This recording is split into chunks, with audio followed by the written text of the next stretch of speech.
What is good, everybody? We are live. I think. Nope, my mic isn't showing. Is my mic showing? What is good, Nope. For whatever reason, Discord isn't showing who's speaking. No idea why. Sorry about that, guys. Slight hiccup, but can you all hear me okay? Is the sound coming through okay? Good, Nope. For whatever reason, let me know. I'm just hitting my mic. I hear you from my end on the stream. Okay. Yeah, sweet. Yeah, I can also hear everyone you. Can hear. Can you hear the panel members? So far, we have Chris Righteous, Mr. Supernova Gaming himself, and Akira. Others will be joining us shortly. We also have Hawaiian Guy coming in at some point. I sound a little low. I'm going to turn my mic up a bit. Is that better? We're just waiting for others to arrive. I have no idea why Hawaiian Guy or Uso Vinny on Twitter. He's been a guest before. I just saw his message through Twitter saying he's needing the Discord link again, and he sent me it like an hour ago. So I've just sent him the link, but I don't know if he can see this or not.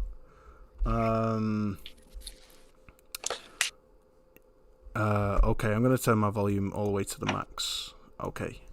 So, everyone can be heard. That's all good news. Sorry, guys. I've got a new PC. Technical nightmare it's been. Freaking nightmare.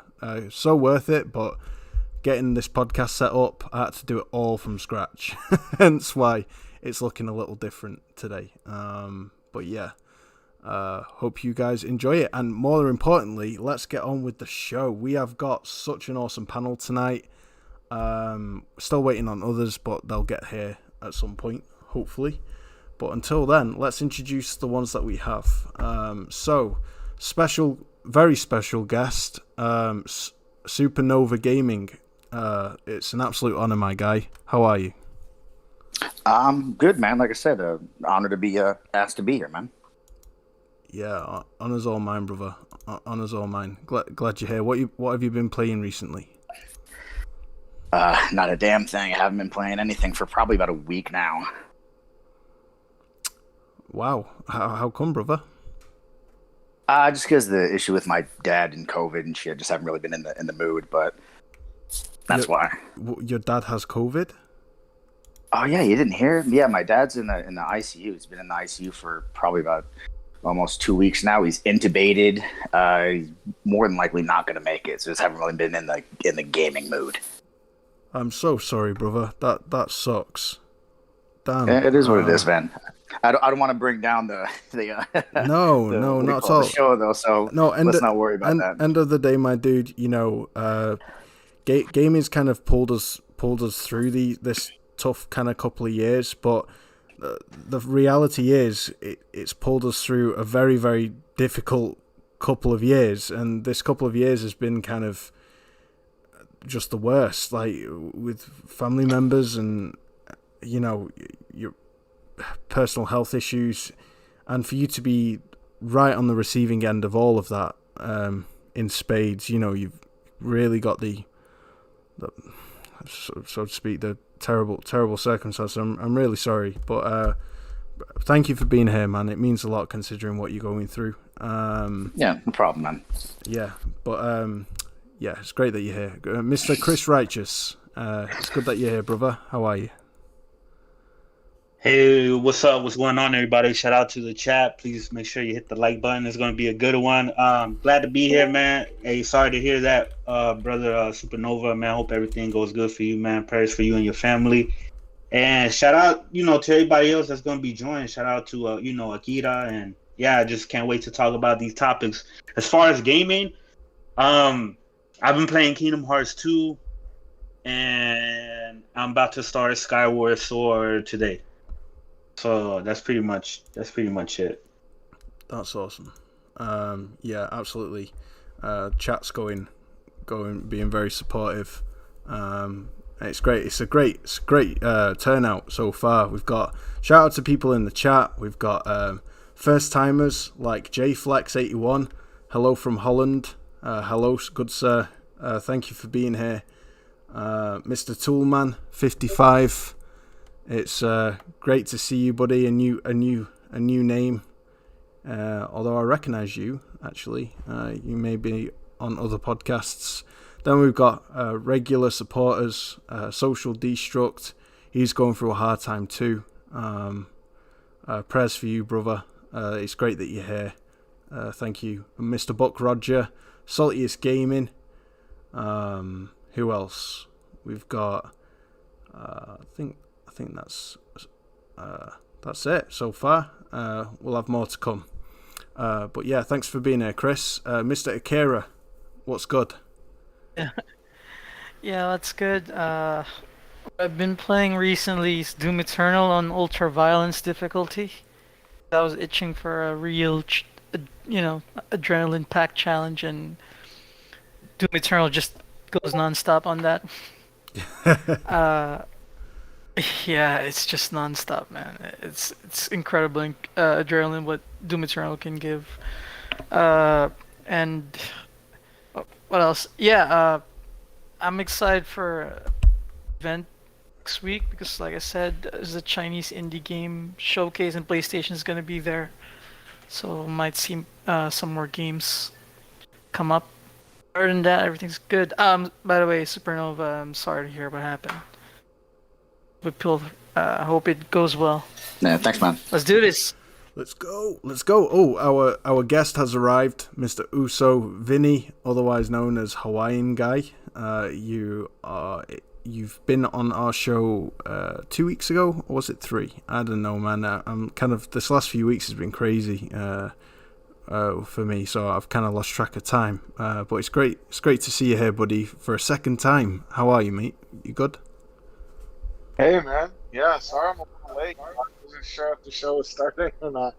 And I was just playing like Last of Us 2 while I was waiting. And yeah, I've been good for. Oh, awesome. Yeah, I was worried you weren't gonna make it because I only saw your message to me like 2 minutes ago. It's like, where's the link? So yeah, apologies for that. But great that you're here. We have Leviathan Gamer. He's on his way. He'll be a little bit late. But yeah, he'll be jumping in about 15 minutes to half an hour's time. For those who don't know Leviathan Gamer, I'll intro him for you guys now. He's a software engineer who's a panel member. He knows his shit, to say the least. He's a very good source of info. So if you've ever got a bit of a technical question that you want to know the answer to, he's your guy. So we have a fire show tonight, guys. In terms of topics, it's been a little dry this week, I'm not gonna lie, but there are a few things that we've conjured together to discuss that maybe add a bit of a unique spin on a podcast for this week. So we're going to be discussing XDefiant first. I want to get you guys' thoughts on this, right? Because XDefiant, as you guys know, it's a Tom Clancy game, but it pains me to call this game a Tom Clancy game. I'm going to show you guys gameplay right now, right? And XDefiant.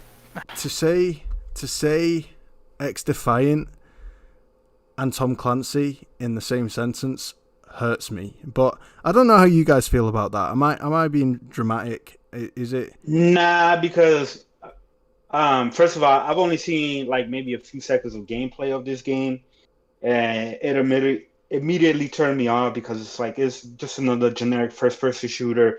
Ubisoft has been on a decline, in my opinion, to where they used to be with some of their games, especially the Tom Clancy games. I feel like Ubisoft only good game that they had going for them right now is Rainbow Six, and I think everything else they're just falling off. They had a good setup with Wildlands, right? Because these are all Tom Clancy games, right? But Wildlands launch wasn't good. It wasn't until after the patch that they made Wildlands at least decent to play with friends.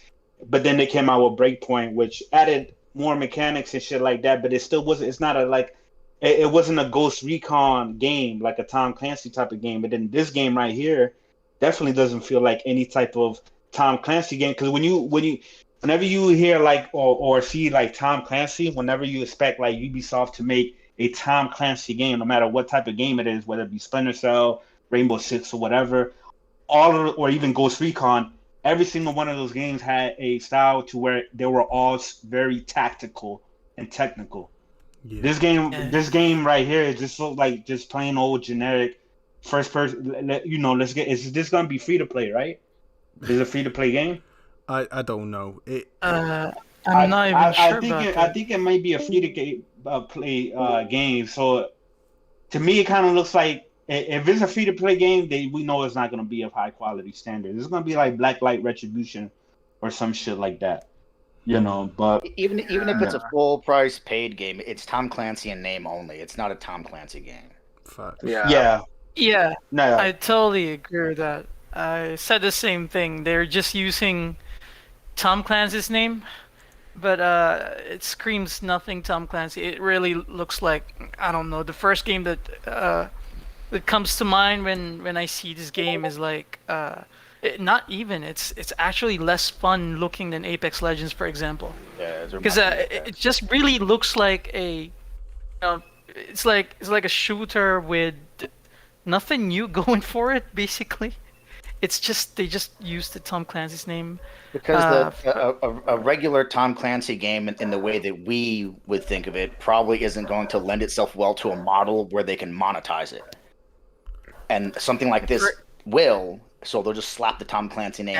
Exactly. For example, I mean, I enjoyed Wildlands before. I was very open about that, but I gotta say, the last real Tom Clancy games that I enjoyed before, I think that was in the PSP era. Remember the Tom Clancy games in the PSP where it was really tactical?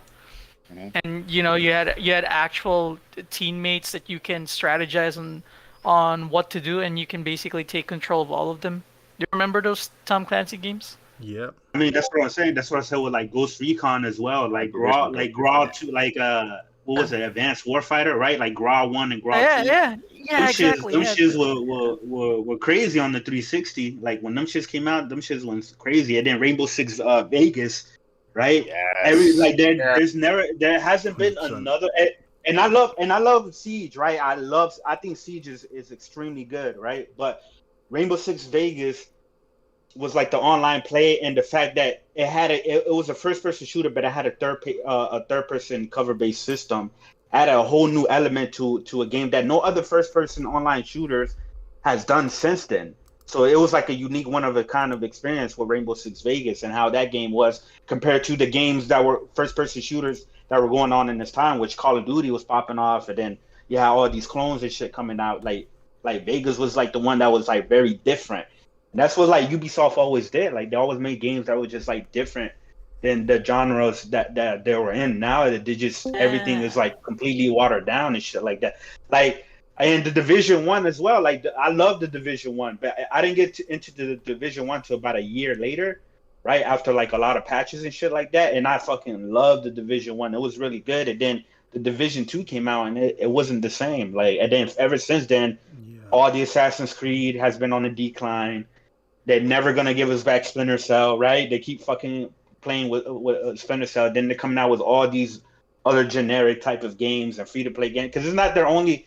Because I think I am right with this game being free to play, but this is not their only free to play shooter that they came out with. They just came out with one that was like an arena type of shooter, right? It was like very fast paced arena. I forgot what it was called, right? But it was from Ubisoft, and that shit flopped. Like, so yeah, I've given up on Ubisoft. I mean, maybe they'll start to later on. They'll start to kind of do what EA is doing. How EA is kind of like reverting back to like, okay, now we're gonna start doing more single player games and shit like that, right?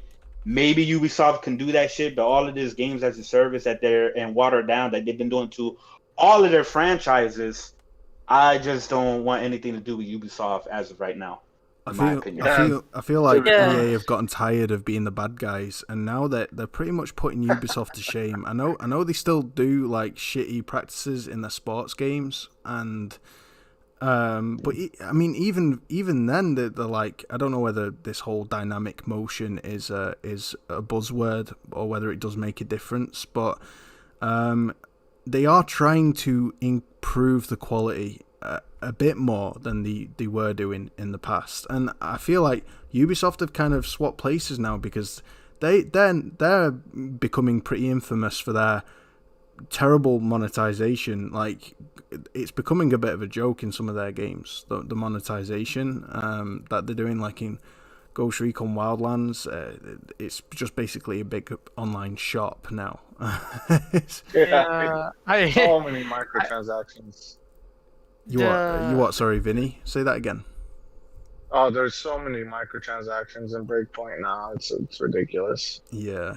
I feel like they've kind of just dumped you in the Division map, stuck a first person perspective camera on your character's head, and then tried to get a load of the Far Cry New Dawn aesthetic and just splattered that all over the walls and said, "Here you go. Here's a Tom Clancy game." Well, I can actually talk a bit about these, like, software side of that. There's a very good reason why Ubisoft games started to feel very similar. Whoa, we have Leviathan Gamer in the house. Yeah. What's good, Leviathan Gamer? That was a sneaky intro. I love that, bro. Yeah, carry on, mate. I'm so glad that you're here. Yeah, so basically they use the same software between all their studios to build their games. So the same design philosophy they use to make an Assassin's Creed game, they use it for Division, they use it for Ghost Recon. Mm-hmm. It ends up making all their games feel very similar in terms of, like, just a recoded paint of the last Ubisoft open world game that they made. And that's because they wanted to be extremely cost efficient and make it. Yeah, that's what I was gonna.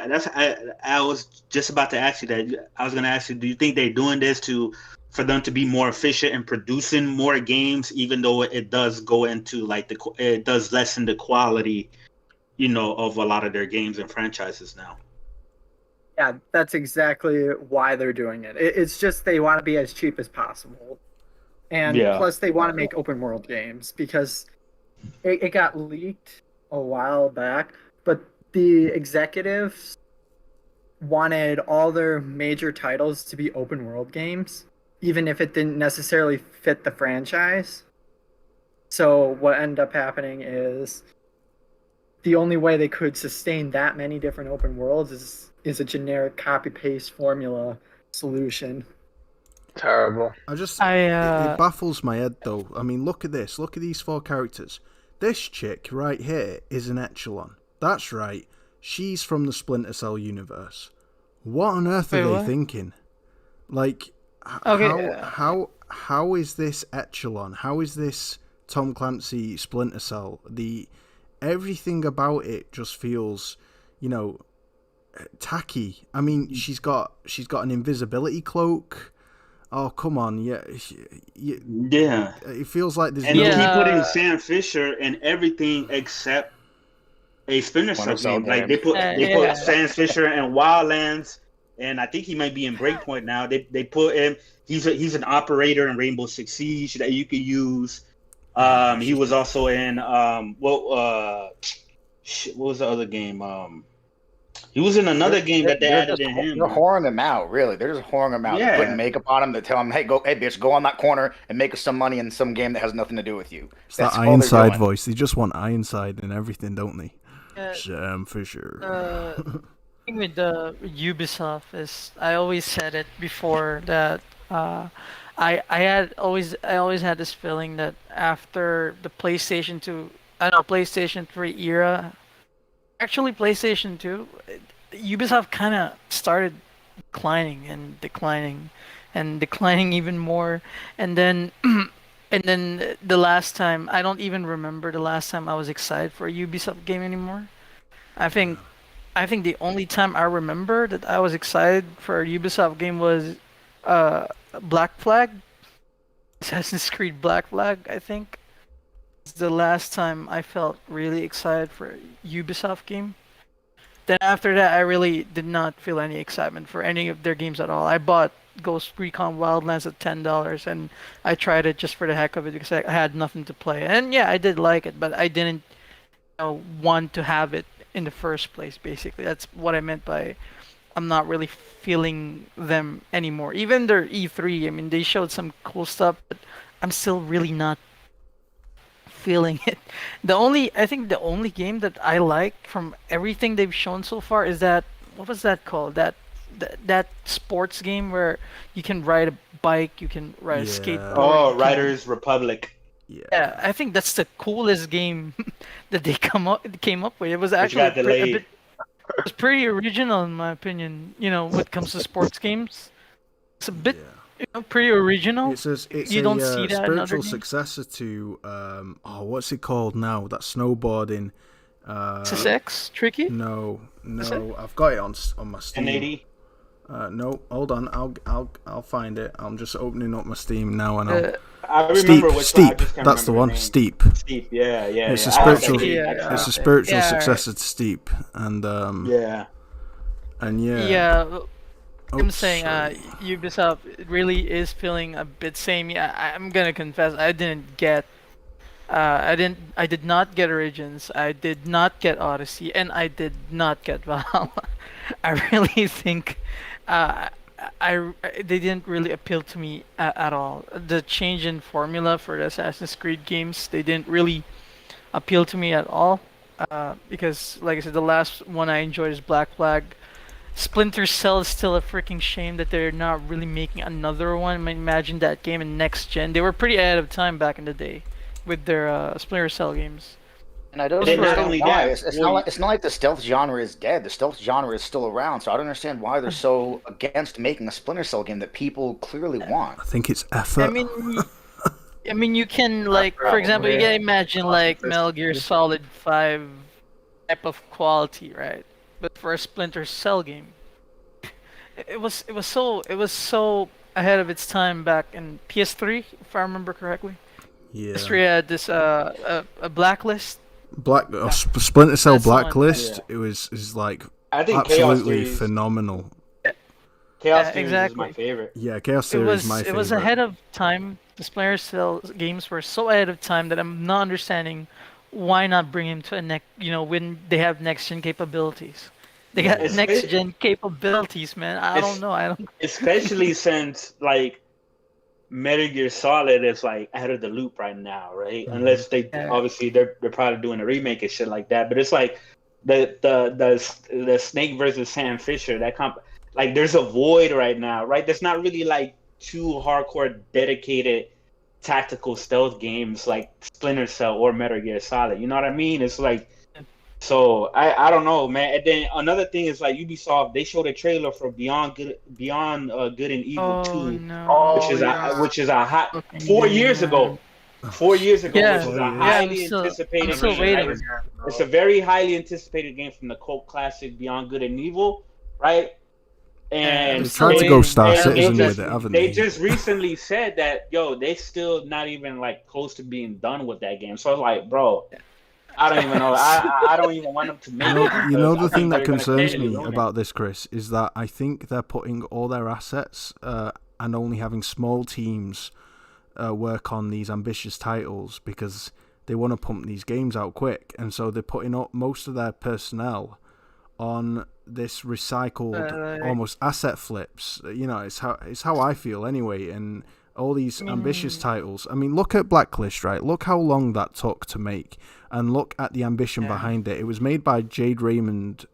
Jade Raymond headed the design of that, and she doesn't do things by halves, right? She doesn't. She put so much. Her entire excitement about the original Assassin's Creed game was the momentum system. That was what she kept pushing onto people, was how you fall over if you go down steps too quick, or you hit somebody and you trip over yourself. She's ambitious. She has a kind of an eye for kind of things, doing things differently, Detail. and Splinter Cell Blacklist. Yeah. Let me tell you, it's the most underrated stealth action game ever, right? Because it was wipes so the good, floor. man. It wipes the floor with conviction, and I think in terms of quality, it's right up there with Chaos Theory, and it's different, right? Because the momentum and the ability to transition from moves to shooting to climbing to parkour to taking people out all in smooth animations, like it's all seamless. It's almost The Last of Us 2 quality in terms of animation transition smoothness, right?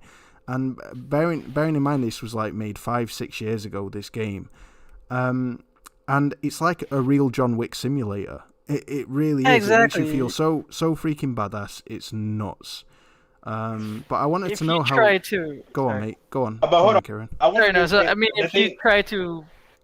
try to play the game like not too stealthy, it's really like a John Wick game. It's crazy how fast Nah, that but game is. now I want to go back to that Beyond Good and Evil when you were saying, well, they have the smaller teams working on these more ambitious games while they're getting everybody else to. But here's the thing: it's like they shouldn't even have announced Beyond Good and Evil 2 if it was gonna take this long, because going off of gaming history, right?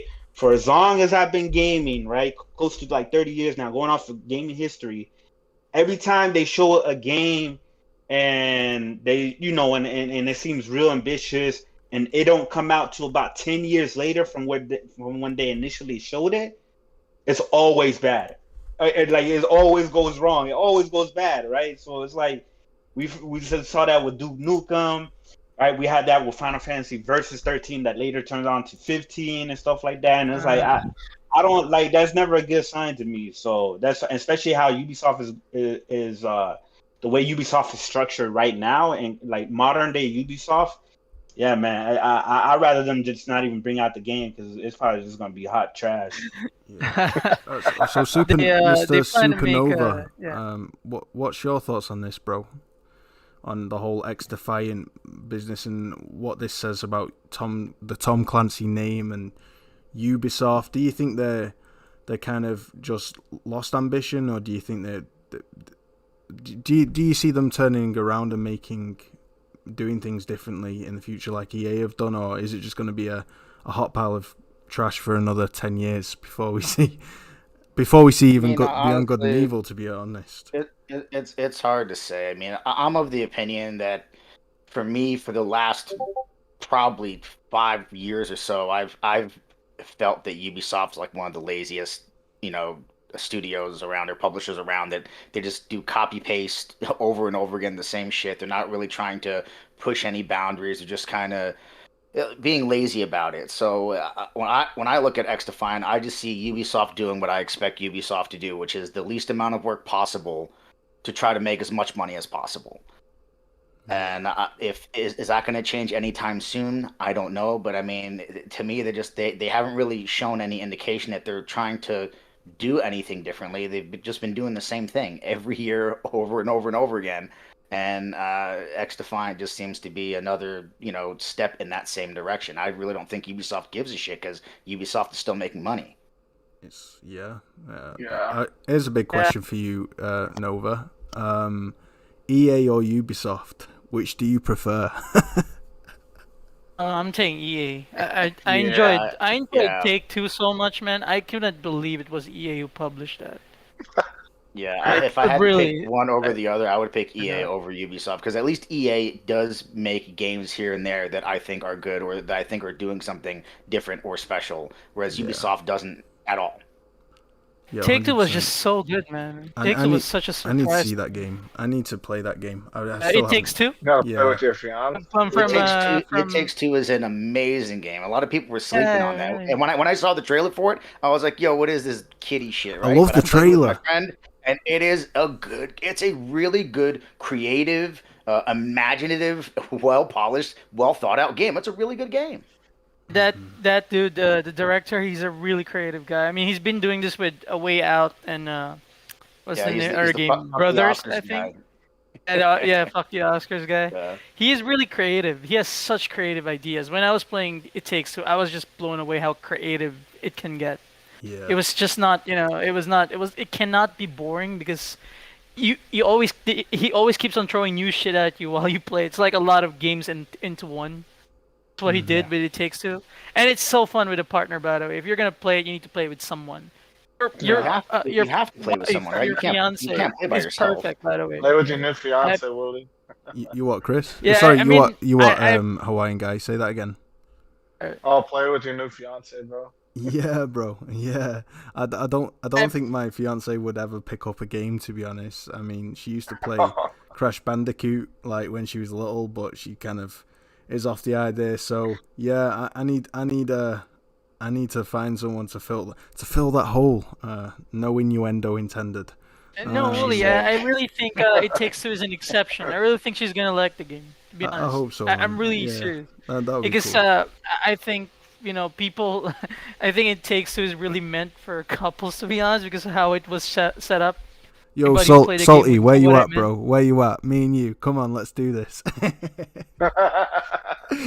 Salty, you played with the. I saw you posting. Did you play with someone? I think he did.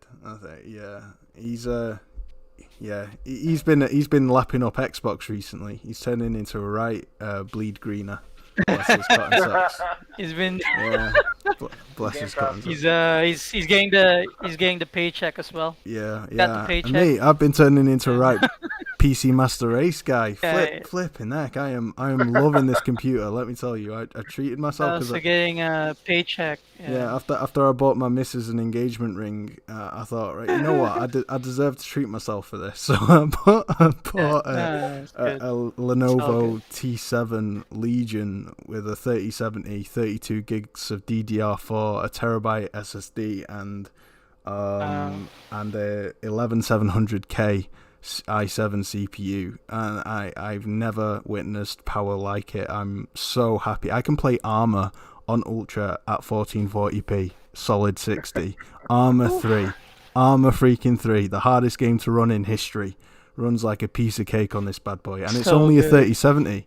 I'm like, oh my days, I'm so, honestly guys, like, it changes gaming completely because I've now got the benefits of playing Judgment on my PS5. I can sit back and relax on my PS5 and enjoy all that has to offer and play some co-op with my buddies online. And then I can play some like proper meaty real Tom Clancy games like Escape from Tarkov or Arma 3, games that do the Tom Clancy name justice if they were ever called a Tom Clancy game, or games like this, flipping Splinter Cell Blacklist in Ultra, Is there where you played Octopath Traveler? It's on your PC. I've been lapping that up. We'll be touching on that later on in the show. We'll be talking about JRPGs because I've been trying to get into them. And Chris Righteous is here. yeah, we've got Akira and Chris Righteous in on this podcast for a reason, guys. But yes, moving swiftly on to EA. That John Wick shit. We've been talking about EA a little bit now that we've kind of no longer talking about trash Ubisoft at the moment. At the end of the day, guys, just look at this again. Look at Blacklist. Look at what's going on screen. This is all in Firewalk Studios now. Yeah, this quality, this ambition that you're seeing here, this is all, what in different development studios. This isn't Ubisoft anymore. Ubisoft is changed. It's not what they used to be. They've kind of forgotten their legacy. Don't care about Tom Clancy. Yeah, I don't want to sound all toxic, but they really upset me with XDefiant. I just think, what is this garbage? What are they trying Looks worse than Call of Duty Mobile. Yeah, honestly. it does. I'm almost offended, bro. There's zero recoil in the guns. They're saying we're trying to perfect the shooting mechanics, but I'm like, seeing it looks like it's laser bullets. The laser bullets. There's no actual velocity physics behind the bullets. It's just bullet markers, like hit markers, and it just looks terrible, mate. Everything's laser. Yeah, it's not good. So, but yeah, moving. Really, no excitement for Ubisoft anymore. Or really, I don't know. Maybe they can do something, but I'm not really seeing it right now. I missed this kind of game. This is like Splinter Cell, man. What the hell happened? Yeah, I'm gonna pick Happened? Blacklist back up. I'm not gonna lie. I'm gonna. Whoops, sorry, just knocked over my glass. I'm gonna It's worth a totally. replay, man. Yeah, It holds up. it does, mate. Honestly, it's next level. I love that game so much. So EA, right? Wow, they have been making waves, guys, haven't they? I mean, is it just me, or have they been? I mean, Jedi Fallen Order feels like it was a turning point for them. In my opinion, what do you guys think? I think Titanfall 2 was. Yeah, I would say Titanfall 2. that's a good show. What about you? Dude, oh no, Titanfall 2, bro. They sent that game to die, man. I cannot Yeah, that's forget that true. fucking release. Yeah. Yeah, I because they don't- sandwiched Cannot it in forget the between fucking Call of release. Duty and Battlefield. Mm-hmm. Yeah. I don't. Yeah, exactly. Sandwiched facts. between the two biggest first-person games in, basically in gaming history. It should have, like, if they push it a little bit further, for example, I think Titanfall 2 would have been more successful, in my opinion. It's a great game. Such a great Mate, game. it's fire. That game. That's a great game. Yeah. So good. But I You wouldn't even played say. So the mad whole at I would campaign. say I Did was. you- Go on, Chris. Sorry, bro. No, my bad. I was gonna say.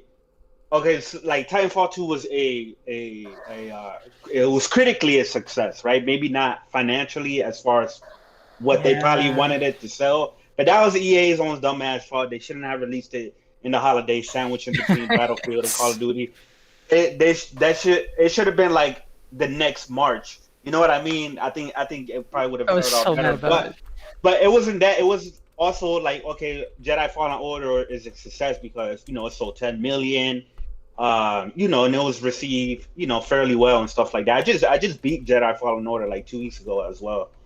But is that, and also the combination of their failures as well. Like Anthem was a huge flop, a huge failure for them, as well as Mass Effect Andromeda probably didn't do what they wanted it to do. It was received mixed, and I'm pretty sure it didn't sell as good as probably the other Mass Effect. I don't know. I could be wrong on that, but I think all these combinations is probably what's leading EA to like, we gotta start fixing our shit, and like, yeah, they're still gonna have a lot of their games as a service bullshit or whatever, but at least it looks like they're trying to give like their franchises some more some type of effort as far as like strengthening its quality, on like Ubisoft, which seem to be lessening their quality, because if we look at Battlefield 42 or whatever, right, 2042 or whatever it's called, the amount of effort that's going into that game, as far as like the portal, right, as far as like you can Looks have crazy. all these different maps and different game modes and stuff like that. So they're definitely amping up the quality of Battlefield compared to like the previous Battlefields, like Battlefield 5, that people didn't really like or whatever, and people didn't like the World War One either. Mm-hmm. But also they gave the green light on Jedi Fallen Order 2, so we know for a fact that there's going to be another one. Apex Legend resulted in a big success because that's made from it was mainly Respawn, right? It's EA's failures plus them purchasing Respawn that's kind of getting them turning it back around, and then now that they're doing everybody justice when it comes to Deadspace. We don't know how the game's going to turn out, but just for the fact that they're just making it next gen only, and it's a complete remake from the ground up and stuff like that, is like, yeah, they they could have just done like just a simple lazy ass port or whatever and charge full price for it, but it's looking like they're actually taking it and trying to make sure it's like quality with these single player games. So we'll see, man. We'll see. Leviathan. Yeah, I think. Sorry, bro. One second. Leviathan got pretty damn excited by what he saw from this Battlefield. What's it called? Battlefield Portal. Gameplay option. Now I think it's safe to say this has kind of changed AAA first-person shooters forever. Like, this is the ultimate sandbox experience where players can create whatever they want. And judging by the Battlefield fan base, me being one of them, I go all the way back to Battlefield 2. And I had a 5-year hiatus from gaming, so I missed out largely on Battlefield 3, but I picked it up later on, and and enjoyed the little that I played of it before I went to Battlefield 4 straight after. But yeah, like I think this is to a crazy degree given every hardcore Battlefield fan exactly what they've always wanted. It's almost like it was made by Battlefield fans, right? And that being the case, Leviathan, why does this game excite you so much? You even went on to say that it might just have beaten Halo Infinite to me, yeah, in terms of your excitement. And you're a huge Halo Infinite like fan. You're the biggest Halo fan I know. So it's because of how much flexibility they're actually putting into the settings. Because a lot of like Halo's been the king of customization in terms of their Forge mode allowing you to make as many modes as possible, but there's some very hard limitations that they have. Like, for example, you can't adjust things like weapon projectile speed. You can't change weapon aim assist. Like, the very nitty gritty. You can, like, manipulate, like, movement, like, map layouts, all that stuff. But Battlefield, because...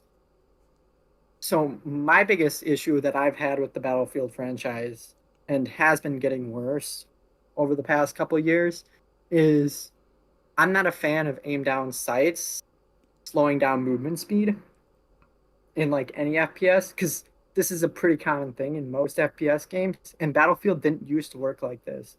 In Battlefield 2, when you aim down sight, you didn't move slower. And they're now allowing you the option to no longer have aim down sights because they want to give an authentic experience for Battlefield 1942, which didn't have aim down sights. And so it allows a more mobility focused player like myself who likes when shooters have mobility, because to have an arena experience, right? Yes.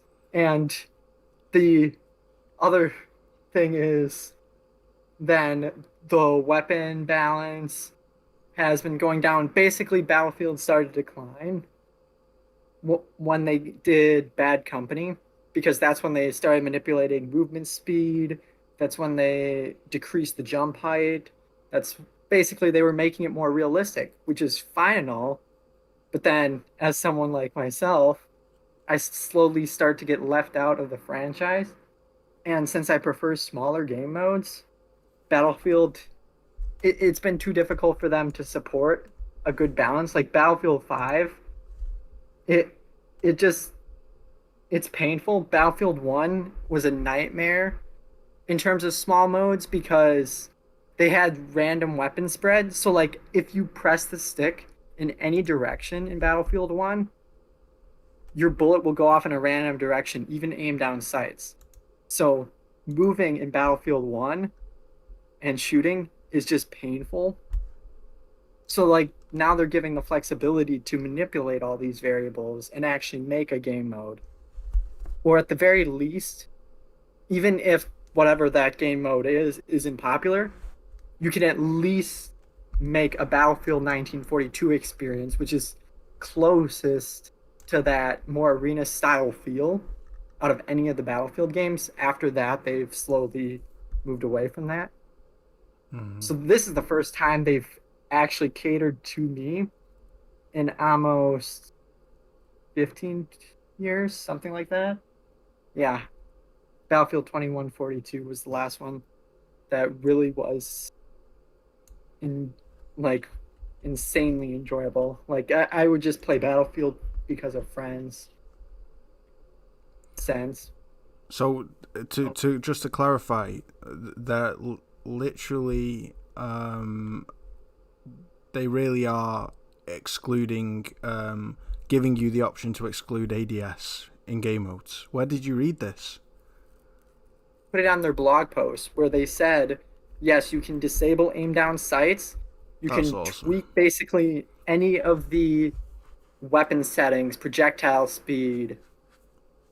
I gotta be honest, bro. Like I've been playing some Battlefield 4 on my PC because I just absolutely adore that game, and I find it far more enjoyable, kind of seeing my bullets fly out my gun by not aiming down the sights ADSing, but having my laser attached and hip firing. It just feels more more punchy, and I only aim down my sights when shooting from a distance, shooting at a distance. But I really like the Battlefield. The kind of, I don't know. I just like not ADSing in Battlefield. It just feels punchy and weighty, and seeing the bullets hit the individual parts. I know it sounds so sadistic, but you know it. So to kind of know that we can have like a small urban environment, kind of map with a limited small amount of players in an arena style area, and to have ADS kind of disabled, it's going to be cool. There are so many customizable options. What about you, Vinny, Hawaiian guy? What's your take? Are you a Battlefield fan? Are you an FPS fan? How do you feel about this? Yeah, so I really enjoyed Battlefield 3 and 4. Those are like my top played multiplayer games on the 360. And but ever since like 1 and 5, I just kind of stopped playing. And I was kind of on the fence with $70 multiplayer only Battlefield. But after Portal, I was just so shocked of how much detail and work they actually put into a multiplayer game. And I was just like, okay, $70 day one, easy. I'm just so excited for this new Battlefield. It's really, I feel like it's gonna be a fresh start to next gen with FPS titles on what we can expect, what a next gen FPS looks like. Mm-hmm.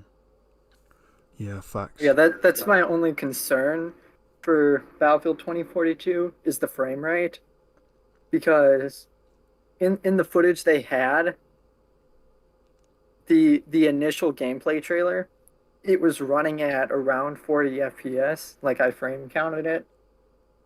So that's my only concern for the game, is that because obviously they're going to show it on the best hardware possible, right? So if it's chugging at 40 FPS, what I'm probably was an RTX 3090, I hope there's optimization. Like, that's my only concern that I have with the game, is that frame rate was rough. Yes. Yeah, that Frostbite engine is pretty demanding, man. Yeah, normally Battlefield does drop. Go on, Leviathan. Sorry, bro. Carry on. Yeah. Normally Battlefield does drop into the 40s on like the base Xbox One, but I wouldn't expect to see that on their gameplay trailer that they're doing, because they're obviously not doing it from an Xbox One. It's coming from a high-end PC. Yeah. So hopefully that's just a performance-related issue, or maybe it will be better in, like, because it could be possible that the tornado is what's causing the performance dip and like the sandstorm. So it's possible in a game mode without that wouldn't be an issue. Maybe for the sake of the trailer, they amped even the particle effects and the even the volumetrics to high resolution, and that would have a huge, especially on a PC that isn't, it's not modular with an IO like a console where everything kind of can work together to kind of, I don't know, eliminate heavy rasterization areas like the PS5. So with that being the case, it's kind of, I don't know all the ins and outs about it, but I imagine high resolution volumetrics take a huge toll even on the highest end graphics cards, especially if the native resolution was recorded at 4K, which this trailer is, I believe. Yeah, so like the other thing is they could have intended for this setting for the future GPUs that are coming down the pipeline, because that's scary. They're not stupid about the next generation of GPUs that are coming down the pipeline. So some game developers do where the max setting is not intended to run well on existing hardware, and it's for a future. But then that also goes into the marketing of, well, should you really market a setting that no one can run? Mm-hmm. But that's marketing stuff. Then Yeah, it's They whatever. did it. They did it with the first Crisis. it's true. Yeah. But let's face it, Crisis Dude, was a Crisis, phenomenon. man. Back in the day, you know, it was a phenomenon, guys. Crisis. That nobody can Jesus. play because their PC couldn't run it. It was the Can It Run Crisis? Melting is probably the- the most well It was known. melting PCs, bro.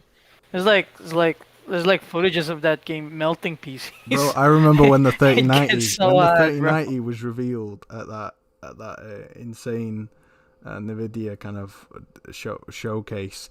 People went, so 3090 is awesome, but can it run Crisis? It was like, It's always it's became a like I don't know benchmark Legendary, at this man. point to Yeah. actually question if a PC can run Crisis Oh, because it was such a pain to run back what then. about you, Supernova? Are you a fan of the Battlefield series, and are you excited for this? What excites you about this, bro? I am. I wasn't excited for Battlefield 2042 when the first trailer came out, when it was, just going to be a $70 multiplayer only with battle passes and paid cosmetics and shit.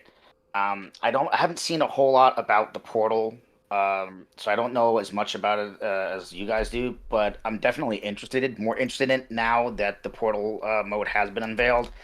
I'm just interested to see how that works. Like, I saw the thing where they were talking about like a small elite squad of like modern fighters against like a larger squad of World War II fighters. And I'm like, that seems pretty interesting.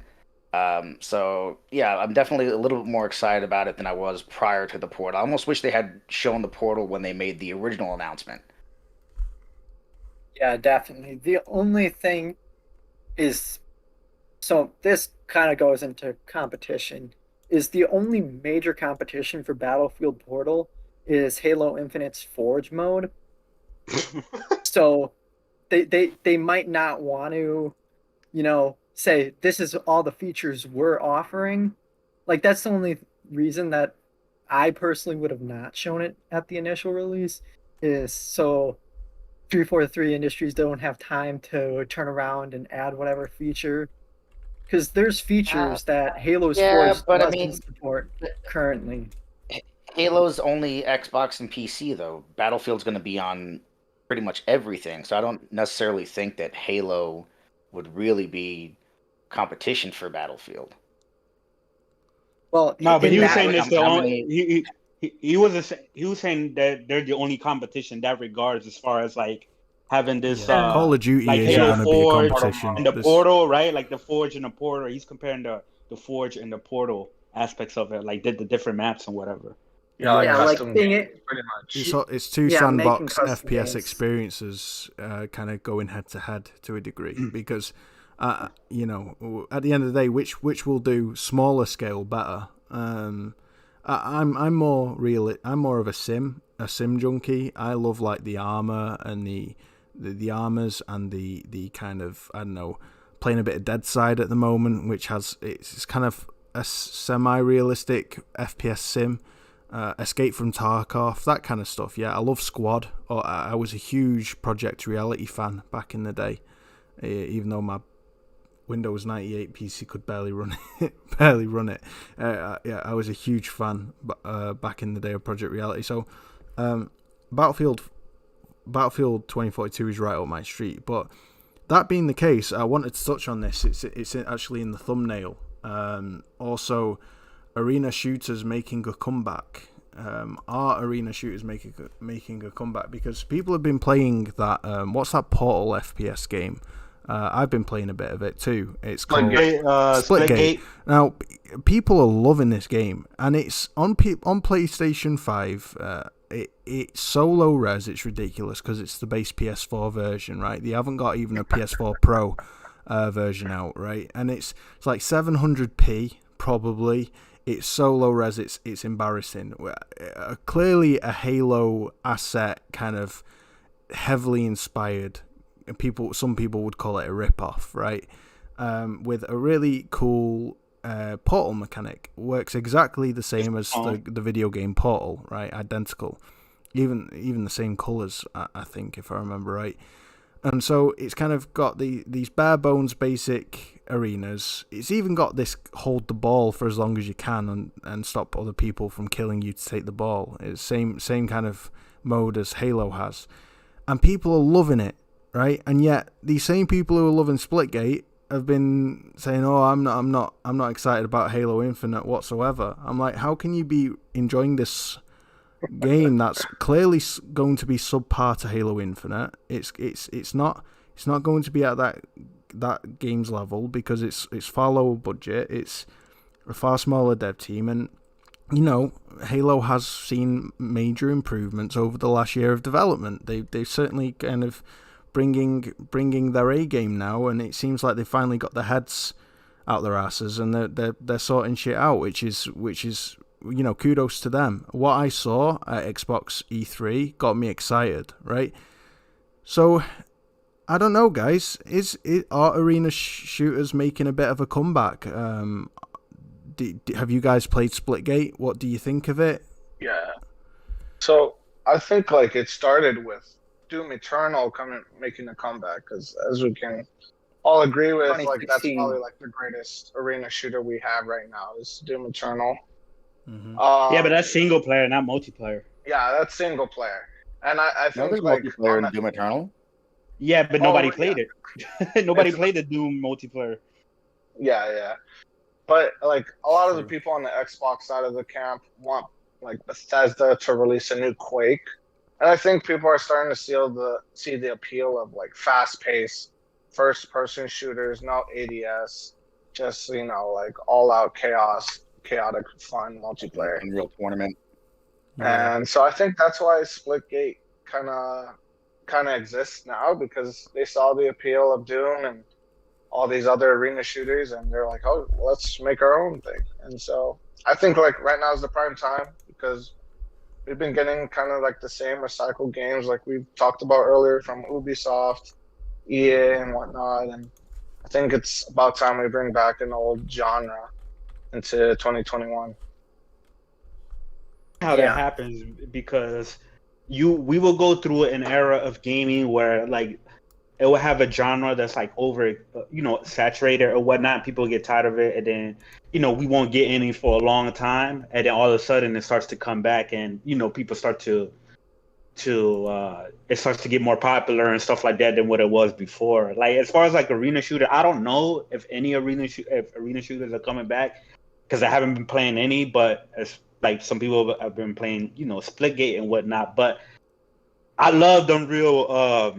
The arena shooter I love was like Unreal Tournament 3. Like that shit was fire, like on the 360 and whatever, because you could ride the hoverboards and all sorts of shit on there. Yeah, like I remember playing that against people, and that was fun. Of course, Halo, right? Halo definitely brought arena shooters to the consoles.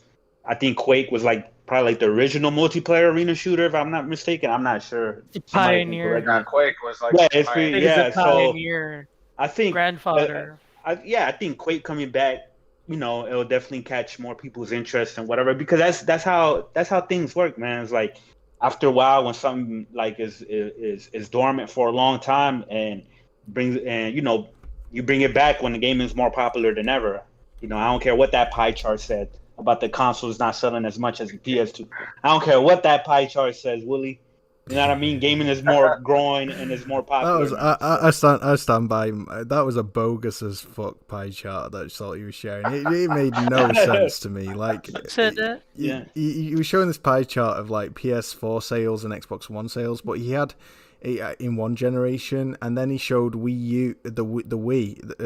Switch, the Nintendo Switch, in the generation after pie chart, included with PS5 and Xbox Series X sales, and he was saying, see how there's a decline in sales. And I'm thinking, well, firstly, people were buying the Nintendo Switch around the same time as PS4s and Xbox Ones, and so you got to include that within the same time frame. This isn't about generations, this is about time periods, right?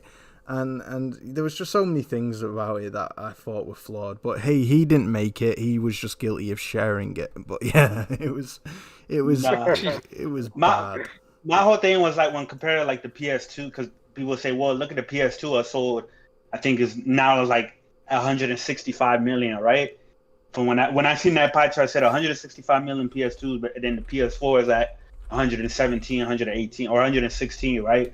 But the PS4 software sales is significantly higher. It's like not even close, right? The PS4 software sales are significantly higher than the PS2. The PS2 software sales are not as high. So that goes to show you that a good chunk of that 160 million, a good chunk of that was people who didn't game, who just used it as a DVD player. And you know what I mean? So and not just that, but around the time that, you know, back when PS1 was selling 140 million and PS2 was selling like 148 million, and there was these huge numbers, right? People didn't have smartphones and play games on them. There wasn't as much competition in the gaming space, so these consoles thrived. Considering the fact that you now have heavy PC gaming dedicated hardware, and you have, you know, mobile phones, and you have mobile devices, it's like this, you know, Switches and Vitas and Steam Decks and all these things coming out. I think the PS4 did remarkably well, because it had more competition, and yet it was still keeping up the sales. But anyway, I digress. It's kind of going off on a different topic. But yeah, that it's all good stuff. What were we talking about? We're talking about arena. My bad. I'm the one who, because I brought it up, right? Yeah. Nah, but it's like because what I was trying to say was, gaming is more popular than ever. So a lot of times these old genres or old franchises or whatever, like they'll be dead for a long time, but when they come back, you have more people who get more eyes on them, more interested in it, especially if they start hearing word of mouth from older gamers, like, oh yeah, I remember playing this shit back in the day, you know, and whatever. Then it comes out and it, you know, starts to look well or whatever. Like sometimes, you know, like what we were about to talk about. Like we're about to talk about JRPGs. I think JRPGs are getting more popular now than what they were. We are, and I've recorded some beautiful gameplay of where I've overcome like the most difficult of bosses. Nice. Go on. What are we talking about, Akira? No, I'm nice. No, I mean you record gameplay. Octopath, right? Yep, that's the one. Yeah. It's so good. But yeah, I've got an hour's about worth of footage. Sorry about the shooters. I think Chris is right because, like I said a while ago, Quake is the pioneer. So to be able to see Quake being talked about, you know, in this day and age, it's kind of crazy. Yeah, it is, because it has been dead technically for a long time. But the fact that people are starting to talk about it again, and I really believe it's because of, you know, the recent success of Doom Eternal. There were a few Quake references in the game as well. I don't know if you catch those, but yeah, I really think it's because of Doom Eternal's popularity that games like Quake started to pop up into conversations again. So I really think arena shooters may really make a comeback, because I had this how do I say this? I've been observing every generation for games, and I've always noticed this trend where when a certain game makes so much impact, like, you know, overall, it tends to get the older games in that genre being talked about, because people start to get more interested in whichever genre the game came from, to know, you know, how we got a game like this, and basically what happened with Quake. So for Splitgate coming on, you know, riding that popular wave of arena shooters coming back, and like I said, Halo Infinite making such a impact with their last showcase for their multiplayer. I also believe that arena shooters are coming back. Because of those reasons. It's for me, it's just a success of some shooters coming back into next gen, and like I said, Halo being one of the biggest titles. I'm not gonna ignore that. And also Split. Yeah, one more thing I wanted to say: when you have a genre oversaturated, then a game that becomes popular comes up with something new to spice up that genre. is when actually also a certain genre can make a comeback, because it starts to feel fresh again. And I think that's also the thing with Splitgate, is you got an oversaturated concept, but Splitgate tried to spice things up a bit by putting their own spin to it, to an arena shooter, and it clicked because it's not the same shit all over again. I mean, it's the same idea, but at least it's not the same shit all over again. You got different options to play. It's not just shoot like like Yeah, most like most first You person. also got to remember some of these style of games weren't really didn't really come to consoles or weren't really popular on consoles. They were always like more popular PCs. So we're starting to see more come on console. Like for example, Overwatch is pretty much like a evolution or a successor of what's that one game from Valve? That one multiplayer Team Fortress, right? Because Overwatch was pretty much like Team Fortress, but they made it like their own style and it came to console and it became popular. The same thing was like CS:GO. Like CS:GO isn't on the console. At least I don't think. It might be on Xbox, but I don't know. But then they brought something that's kind of similar to it, but not quite similar to it, which is like Rainbow Six Siege, and now that's exploding as well. So we also got to remember that like some of these genres and style of games won't really like come into consoles and won't really like popular on consoles. But now since more people are starting to get aware of them and they are coming to consoles, I think that's probably where we're seeing this kind of like resurgence or the surge of interest that we're seeing now in some of these games. Yeah. Sorry. Go ahead. Yeah, I'd also like to add that I think everybody's just so tired of the battle royale formula now that it's like the perfect time to bring back arena shooters. Just like Ubisoft's battle royale was Hyperscape, the one that like failed miserably. I stand by the fact that I think Lawbreakers came out at the wrong time. It's kind of tragic because that game, it had a lot of potential. It was very well made. It looked really nice. The gameplay mechanics was solid, and the traversal was pretty awesome too. But it came out around the same time as Overwatch, and it was just viewed as Overwatch's ugly little brother. Chris, you think it's trash, right? Go on. Yeah, I'm not gonna say that because I never played the game, so I can't say that. I was just messing around because I did play a lot of Overwatch though, but it came well after Overwatch. After Overwatch was already like super popular, and that's what it was being compared to. So it's kind of like hard to do that. It's kind of like trying to come out with a military shooter right after Call of Duty 4. And that explodes. It's like it's not gonna work out for you because there's already one that's like super popular that more people want to play. So I don't know. Well, but I think it can work out. The thing is that it didn't necessarily do anything better or vastly different to set itself apart. So it got looked at as, it's just an Overwatch knockoff or clone, because you can make another game in the vein of an Overwatch and have it be different or do something better and have it be its own thing, but it didn't do that, and it was a good game. Like Wooly was saying, it was competently made, it was polished, it was fun. It just, because of the fact that it didn't bring anything new or do anything better, it just got looked as a copycat. But look at that other game too that was being heavily compared to Overwatch. Battleborn. Battleborn, even though they were different in gameplay style. Battleborn was way more similar to Borderlands. Borderlands than Borderlands. Than it was Overwatch. The whole thing about them being hero shooters is what it was. It was these games where you have these individual heroes that you have to pick from instead of just a custom character. Call of Duty jumped on that bandwagon. So, everybody jumped on the bandwagon. Like Rainbow Six did that as well too, but they didn't. I mean, there is not heroes; those are like different operators and stuff like that. But I think Rainbow Six did it like Rainbow Six is still like very unique. It doesn't play like any other first-person shooter, like online shooter, or like the competition of it is not like Call of Duty.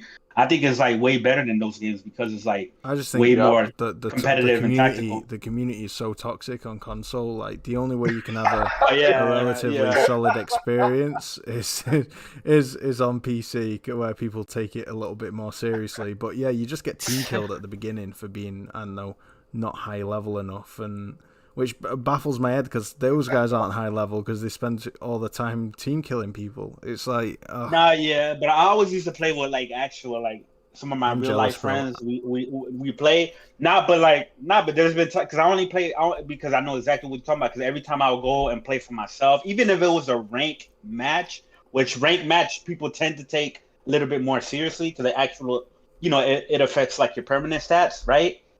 But there was people that was just griefing and trolling on there as well. So yeah, like the community is definitely toxic. But if you got actual people that you can play with, at least then it's a too many amazing heroes experience. though now, man. There's too many people. It's all about the abilities, not the gunplay, which is a shame for me personally. But yeah, I hear you. I know it's got a solid fan base, and they've been milking that bad boy for how long? 7 years now. It's been out. It's been crazy. Like, But it doesn't matter the abilities because it it's always die. going to go back to it's always going to come back to gunplay because you can die in 2 shots and like from true. any gun. It is hardcore. From any gun. It's realistic in that way. Yeah, exactly. So it's realistic in that sense, but completely unrealistic in terms of your abilities. But hell, that's Tom Clancy for you nowadays, isn't it? It's like, oh my days. But yeah. By the way, go on, mate. Go on. Sorry. No. I wanted to tell. By the way, regarding EA a while ago, I also thought the change that they made for them is when Star Wars Jedi Fallen Order became successful, they kind of realized single players still sell. Because they used to say, single player games don't sell anymore. That's what they used to say. And then they had Jedi Fallen Order had such huge success, and then I saw that change a little by little, that they tried to lean more on great single player experiences. Like I said, It Takes Two was one of them, and now they're bringing back Deadspace, which is another single player game. They're gonna bring back Mass Effect. They're what else? Yeah, they're bringing back a lot of games that were single player.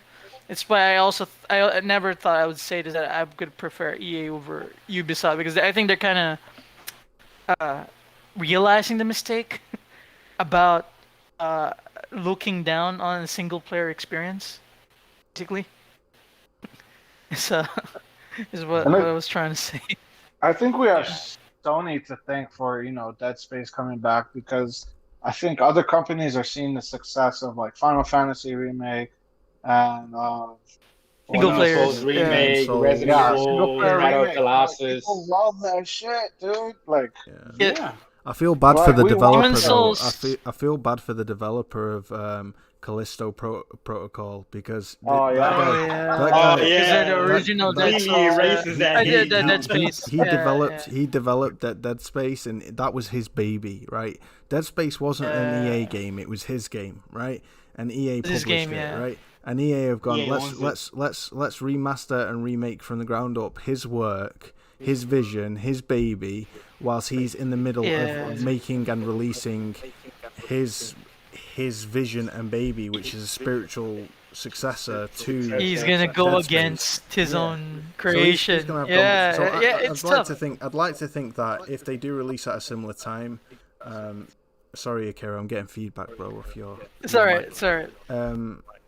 If they do release at a similar time, hardcore Dead Space fans will also get and support Callisto Protocol, because people got to do the homework and know that who that guy is. But what do you think, Nova? Have you played Dead Space? Are you a Dead Space fan? I played them all when they originally came out. Dead Space was one of the greatest survival horror games ever made. It was one of the most atmospheric survival horror games ever made. The way they use lighting and shadows and stuff, it was just a fucking awesome game. So I'm excited to see that they're bringing it back. I'm excited that it's completely rebuilt from the ground up. I'm excited that it is next gen only. So it's going to be pushing the hardware, and I'm also excited that they said there's going to be no microtransactions in it. So all positives. Music to our ears, bro. Music to our ears. Yes, sir. Yes, sir. Symphonies. It's a remake. Also very happy about that because I don't want another Dead Space 3. Like I really don't. No, they dropped the ball. I really don't want. Like you know, people were getting Dead Space I trying saw to be some people Doom. getting mad. Like, yeah, I saw some people getting mad. Like, why just not make another sequel? Don't you remember Dead Space 3? And you want another sequel without the actual creator to make the sequel? That's like one of the most stupid decisions you can make in life. Right, because who's making the remake? It's the Rogue Squadron guys, right? Like the Squadron guys, yeah, but they got a blueprint. They got a blueprint. Yeah, no, I know. That's what I'm saying. Like I'm not too worried about like this remake being handled by them only because it's pretty much they got that blueprint. They just have to recreate the first one from the ground up and make it better and stuff like that. But if they were given like the rights to make Dead Space 4 and shit like that, that's when I'll be really worried because it's like, yo, these ain't the original guys. They never made a horror game or anything like that. So at least with the remake, they actually have like a blueprint to go off of. So they really can't fuck it up too much. There was almost like a 30-minute long video. I think it was on IGN of the devs talking about the game and just going through a bunch of different questions and shit. And they were talking about how they're working really closely with the community as they're designing the game to make sure that as they're building it, that it maintains the feeling and atmosphere of a Dead Space game. Because you can rebuild it and remake it and have it be something not close enough or that is missing the mark in certain areas. So they said they're really heavily working with the community to make sure that they're hitting all those beats. The fact that they're following Jedi Fallen Order in terms of the spirit of its launch as a complete full package and honoring that, it kind of it's a bit of a redemption story, really. They're on the right track to they'll make their dirty money. Yeah, they'll make their dirty money on the side through microtransactions and the scams through all these loot boxes and surprise mechanics in FIFA, and leave all the sports guys to kind of, I don't know, buy into that like, year after year after year. You let them be the fools that they are. That's fine. Let's just kind of forget about all that shit. When you actually focus on everything else that EA are releasing, it's been quality. Squadrons, Jedi Fallen Order, Battlefield 2042 coming out. You've had Titanfall. You've had It Takes Two. You've had what's the other dual game that came out before that by the same developer? A Way Out. You've had and Apex Legends. Apex Legends. Yeah. It's so Even Knockout gunplay. City. Knockout City, yeah. Game. Wow. I mean, it's they're really becoming heavy players again and heavy hitters in the gaming space in terms of quality. And it's really, really exciting to see. It's awesome. I'm shocked. I'm shocked. Regarding Dead Space, I really hope they can bring in the next gen experience because I don't know if y'all remember this. Remember when Mark Cerny gave an example for a game with how the 3D audio works, and the game that he used was Dead Space? Yeah. I remember that. Remember that?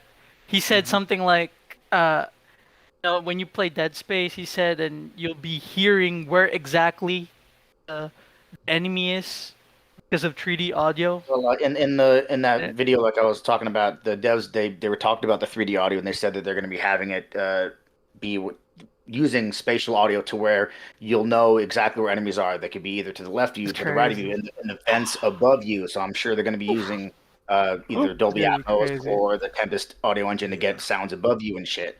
So they're really heavily leaning on spatial audio. Yeah, it's going to be, like I said, the first one's one of the most atmospheric games. I think they have a real chance of making one of the most atmospheric games ever if they do it right. They have the chance of releasing an absolute 10 out of 10 banger. Yeah, Without a doubt. I they mean, got the look at blueprint for success. Look at Just need to, they have, and look at Demon Souls remake. EA have the potential to make an equivalent with Dead Space, and an equivalent with Dead Space would be arguably just as good. And to utilize the dual sense as well. Imagine the sounds of the ship creaking, going through the controller, or the heavy footsteps of Isaac walking through the ship, the thuds, and the charging of the laser weapon that he uses, and the shooting of it. Like, oh mate, I'm salivating. Not only that, man, it's just it's also visuals. Gotta make those fucking things more terrifying than they already are, man. Oh, I mean, they're already scary, fucking scary, but so scary, crazy. they're already fucking scary, and then you're gonna have them in I'm next very gen graphics. to see what a next gen necromorph looks like. I just don't want silhouettes, guys. I have a thing to confess, right? I have a phobia of silhouettes. Now, it all started it started with Signs, the film Signs. It fucked me up. I'm not kidding you. As a kid, it messed me up. Something rotten. I couldn't sleep for about 6 months. I would have panic attacks at night and think I was seeing things in my room. And it all was from, I was only about 12 or 11 when I saw it with my dad in the cinema. And it was that silhouette on the roof where he looks through his bedroom window lying on his bed and he sees the silhouette of the alien on the roof, right? Now, Dead Space had a silhouette of the creature with the claws, right? And it was in the corridor, and it flashed, and you saw the silhouette of it. And I honestly, guys, I don't know. I don't know if I'm probably gonna have to stream it. But when I say phobia, I mean it. Like, one time, my girlfriend, now fiance, proposed to her last week. I'm pretty Congratulations. thanks, brother. She climbed over the bed one night, and it was dark and I couldn't see her, and she climbed over the bed, and I nearly screamed like a little girl. I went like that, and she went, "Shh, it's me," and I was like, honestly, guys, I'm crazy. I'm an absolute pussy when it comes to silhouettes. I have no idea why. Oh, you don't want to play Silent Hill then, bro? You saw the trailer, man. I can't. You saw a trailer, man, of Dead Space. Yeah. It's way darker than the actual game. The trailer showed me all I need to know, so I'm gonna have to stream that, because I think it's gonna be almost as entertaining as Kid Smooth losing to Returnal. I'm not going to handle my shit. I am not going to handle my shit. So if you guys want to see that, I'll get it on launch day. I'll maybe set up a poll and see if people want to see that. But you want to see Wooly wet himself and cry like a little bitch, then we'll do it, guys. All right. Self-humiliation for entertainment. That is true 21st century in a nutshell, isn't it? Leviathan Gamer, my brother, I've not heard from you for a while. You're like the Batman of the group. You just silently stare and listen intently. What's your thoughts on this, bro? On Dead Space? Have you played it? Well, I'm not exactly a fan of the survival horror subgenre too much. Like I've played Resident Evil and whatnot. So you're a big baby too, right? Like me, admit it. No, it's just I'm just not a fan of the gameplay loop. So I've actually never played Dead Space, the original games. Yeah. I have an Xbox, so I could probably play them if I wanted to. It's so. But yeah, the good thing about the development of it as a remake is it's a pretty common tactic for when developers lose their way in terms of understanding what made the old games great. They usually go back to the original game and remake them. Like, that's specifically why Resident Evil 2 got its remake, is because they were trying to recapture and figure out, well, later Resident Evil titles struggled. So how do we recapture that formula? That's such an awesome point. Yeah. Same thing happened with Final Fantasy VII Remake. So I have it's a very positive thing that they're doing that, because that means future titles are likely going to go in a good direction. because Yeah, you but never know if they're going to make a Dead Space 4. but the thing with this Dead Space remake is that is being made by a whole new developer. It's not being made by the original team. At least I don't think it is. Right? Versus like Final Fantasy VII remake is completely made by the original team, like the original writer and the original scenario writer and all that shit. So Yeah, but the Final Fantasy franchise had deviated heavily from the old school style of JRPGs to the more modern version. So like they kind of had to figure out how to recapture that formula. Is that a transition? I think that's a very well planned out transition. Yo, I was just thanking Toolman. What did you say? What was that transition? Repeat it. I've ruined the moment. Yeah, you did. Yeah, you totally did. Yeah. What did he mention? Did he mention JRPGs? Segue, Wooly. He mentioned I know. Yeah. Basically, it's the difference in style, from old to modern. Basically, he was saying how Final Fantasy, the franchise in general, has transitioned from from the like how they used to make the games to how they're making the games now is different, pretty much. Yeah. Yeah, I think Final Fantasy is actually Final Fantasy is a very good starting point of topics for JRPGs because I always saw Final Fantasy as like an anthology franchise. Like every game has nothing to do with each other, and every game introduces something new. And that includes gameplay, of course. Because even if you compared like Final Fantasy 9 to Final Fantasy 10, the gameplay is very different from each other. And if it's not by a lot, but it's also very different. So I think I really believe the Square Enix really experimented. They start to really go to more action RPG territory. I think they kind of like experimented how it can really work or how it works or how it can be received. Final Fantasy 12, for example, was received really well. Final Fantasy 12. And then they just started to capitalize on that more. However, recently as well, I've been seeing Square Enix trying again to get back to turn-based. They've been slowly, making games even for mobile, just trying to bring back that turn-based gameplay that people loved back in the day. And they're also trying a new.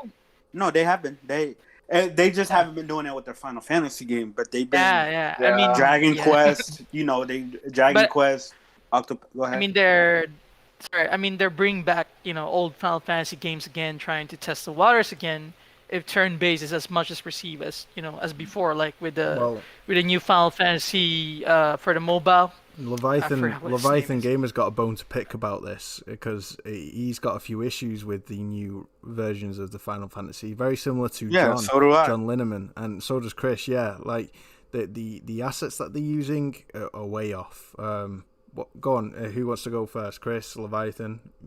Okay. Leviathan can go. He probably knows more. Yeah. So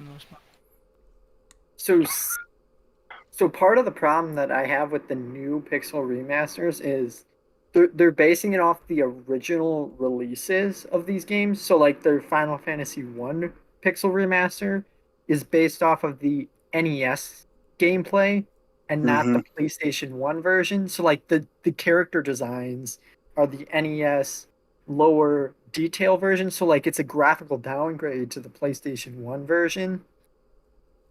And there's some massive gameplay changes for a lot of these Final Fantasy games that are going to get lost, but that's kind of whatever. But there's other issues with like some of the character sprites are downgrades. Like some of them are upgrades over the original releases, but some of them are actually downgrades. So like there's Super Nintendo sprites. Like graphically they look flatter. And then so like some of the background work is actually much improved, but that's the only thing that like anybody that looks at it will be like, yes, this is a substantial improvement. It looks aesthetically pleasing. But then they use different pixel resolutions for different aspects. So like the game's world map will be like in 1080p, but then the actual world next to the world map will be like 240p, and then the text will be like 720p. Like it'll be different resolutions next to each other in a 2D sprite game. Yeah, it sounds like a bit of a cluster chuck. Yeah, and it's crazy because like what he was saying, they don't use the PS1 version because the PS1 had they had the anthology. I know they had 1 and 2. They had 1 and 2. Like the PS1 had a couple old Final Fantasy games. They had 1 and 2. I know for a fact they had 4. Yeah. They had 1, 2, 4. Of course, they had Chrono Trigger and shit like that. I don't know. I made a rant video about Square Enix a while ago during the E3 about this shit as far as them not releasing these games on consoles, but seeing how they're handling it, I mean, it doesn't surprise me. Like, Square Enix is extremely hit and miss, more times misses when it comes to some of their remasters, because I don't know if you remember, Leviathan Gamer, Final Fantasy VIII remaster had a lot of issues as well too. Like there was some shit like where some of the background characters was like completely just like, I don't know, they were like just completely pixelated. Like yeah, it was ridiculous, like the inconsistency of that game. But then they have games like the port of FF7 original. You know, it's pretty clean and it's pretty and stuff like that. I don't know. They just Square Enix, they really like piss me off because it's like they literally have a gold mine sitting. Like if they just like actually do these games properly and like remaster them properly, they could sell them in a bundle and put them on consoles and everything like that. Like they're limiting them to phones when people on consoles will gladly pay them, especially if they put effort into remastering them and give us trophies and shit like that. Like people would, and then they also did like similar thing with Chrono Trigger. Chrono Trigger is one of the most beloved Japanese RPG like ever. Like a lot of people will have like, Chrono Trigger within their top 5 RPGs, JRPGs, you name it, right?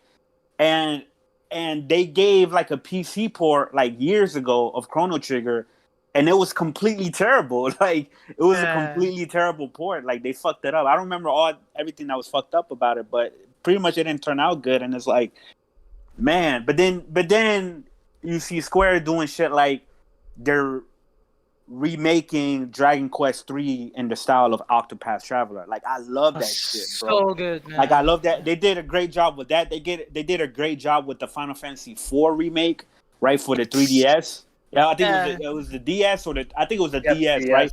The 3DS, they remade Final Fantasy IV. They gave it voice acting. They gave it CGIs and all that shit, right? I just gotta jump in here for a sec. I need you guys to listen to this, right? Just listen to this music.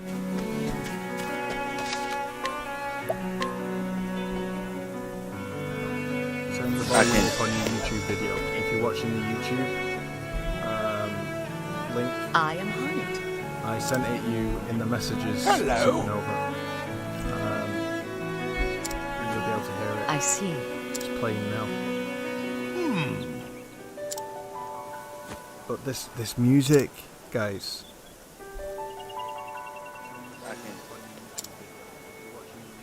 Wow. Octopath. Yeah, bro. I just want us just to take a moment just to listen to this violin come in a second. Yes. Music.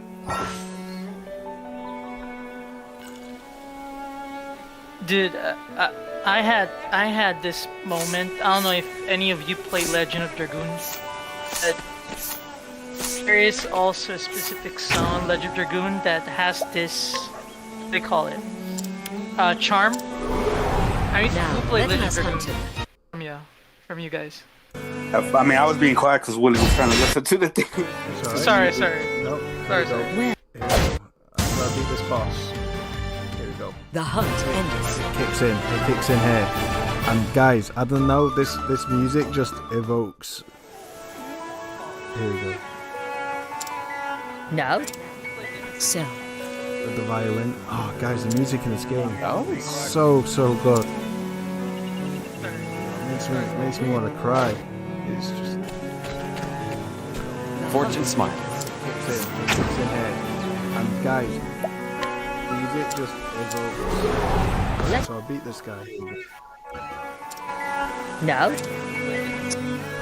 With the violin. Oh, music in this game. Oh, So. yep. It's really beautiful. Yeah. Hello there. Guys, honestly, so this was just to kind of show like what I'm loving about this game. Guys, I've not been a JRPG fan, right? I've had a big problem with JRPGs, and the problem with that I've had for as long as I can remember is that I've always felt like I've been missing out on something truly special that makes you love gaming even more. But I've not had the patience or the attention span to immerse myself in either the dialogue heavy narratives or a very, very busy UI or the very busy menus and the culture of the game. And I started playing Judgment recently for my third attempt at Judgment, and it finally clicked. I don't know what clicked differently, I don't know what's changed, but I'm really freaking loving the game. I'm here solving a murder outside of a nightclub, and I'm this detective, and I'm getting involved with a dangerous crowd, and I'm involving myself in these basically this yakuza, this mafia, and I'm finally getting it. And I struggled so many times to get into it, and I don't know why I've now suddenly started to feel like I'm finally enjoying the game. I've grasped the culture of the game, so all the menus and all the boxes I've adjusted to them. And now they're part of the world to me. It's like part of the city. I don't know. It's part of the culture, so to speak. And I feel like I'm playing a character more than I feel like I'm playing a character in, say, I don't know, Assassin's Creed Valhalla. Mm-hmm. Yeah. Hold on, Willie. Yeah. Before you continue, are you playing dub or sub? I'm playing Oh, dub. no. Oh, No. I'm not playing dub. I'm not playing dub. I'm playing sub. I'm playing Okay. Japanese. Oh, okay. Alright, good.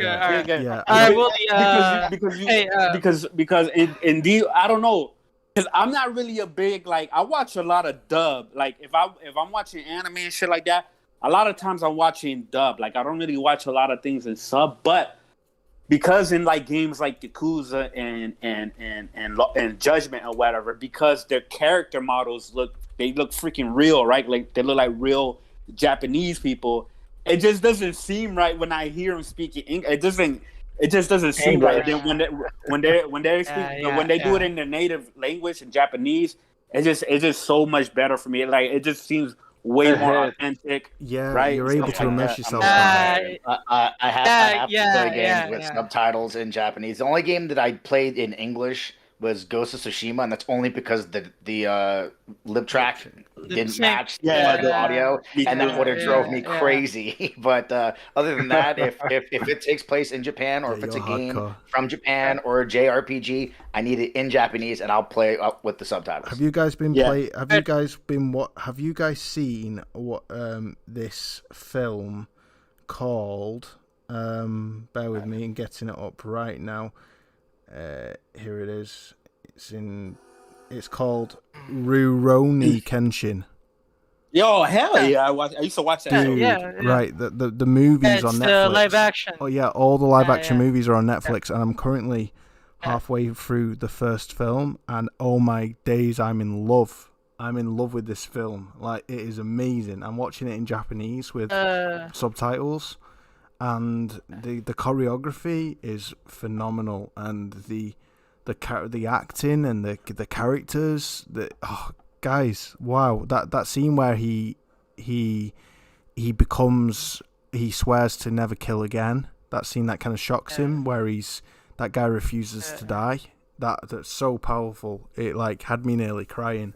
So yeah, maybe I'm finally developing that love for Japanese that I've always wanted for Japanese games and culture. I don't know. Don't know what's changed, guys. Well, not. Here's, I don't know what's changed for you, Willie, but if you notice, like, for example, like you're playing Judgment or whatever, it's not like the first of all, like the story and everything is really good, but also like the level of interaction you get just with the game world itself, and that's something that we talked about a couple weeks ago, right? When it comes to like actually like interacting with the game world and not just the world being there just to be there, right? That you're just walking through, but it's like in games like Judgment, Yakuza, like they're just like not only are the stories and the characters are very interesting and cool and stuff like that, but also like walking through, Kamurocho or whatever, and then then all of a sudden, you're doing the side mission where you got to find this panty thief and you fight him on top of a barricade, like, or you do like crazy different like mini games. No, for real. I'm not even lying. No, for real. Yeah. No, I believe that. I just wasn't expecting that to be what you were doing. That's funny. It's a side story in Judgment where you're gonna search for a panty thief. Yeah, it's true. Detective, you're a detective, so yeah, it's one of the funny side quests in Judgment. That's it. Guys, I feel. I guess I nailed it a little bit when I said I feel like I'm playing a real person in Judgment. Right. I feel like I'm actually playing a character, and I'm rather than just playing a game. And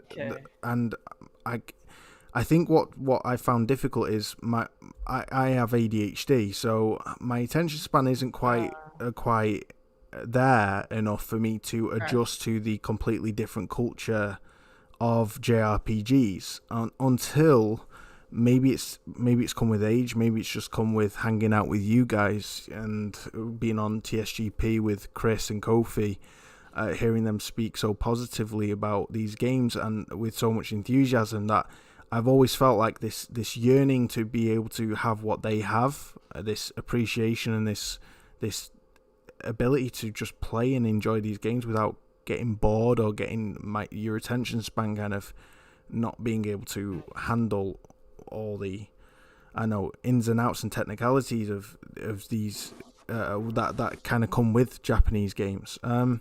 But I wanted to ask you guys, I don't know if Nova or Supernova or Vinny or Leviathan are into Japanese games, but have you tried them yourselves? And what do you think they do differently to Western RPGs? Or not Western RPGs, but Western video games in general, because let's face it, every Western game is now an RPG. Every game's turning into an RPG. It's an action game with RPG mechanics. I think for me, like, I just recently got into JRPGs. Like, I'm playing Octopath Traveler. I'm going through the Yakuza series. And so for me personally, I just feel like the level of detail that the Japanese people put into their video games is phenomenal. Like, phenomenal. Just in the acting, the choice of actors, the detail in the stories. Like, there's a reason why Japan, for the Olympics this year, they played 26 songs, I think, from video games it's great. at the Olympics. It's crazy. And it's just because they're so proud of the work they put into the video game industry, and I don't blame them. Full-on Japanese movies, aren't they? They feel like full-on movies, like playing Judgment where you walk into the office and the characters are so real. It's crazy. All right. And Yakuza, man, you gotta give Yakuza a try. I will. Well, Judgment's kind of settled that for me. I'm going to. What about you? Yes, sir. What about you, Supernova? Have you played those games?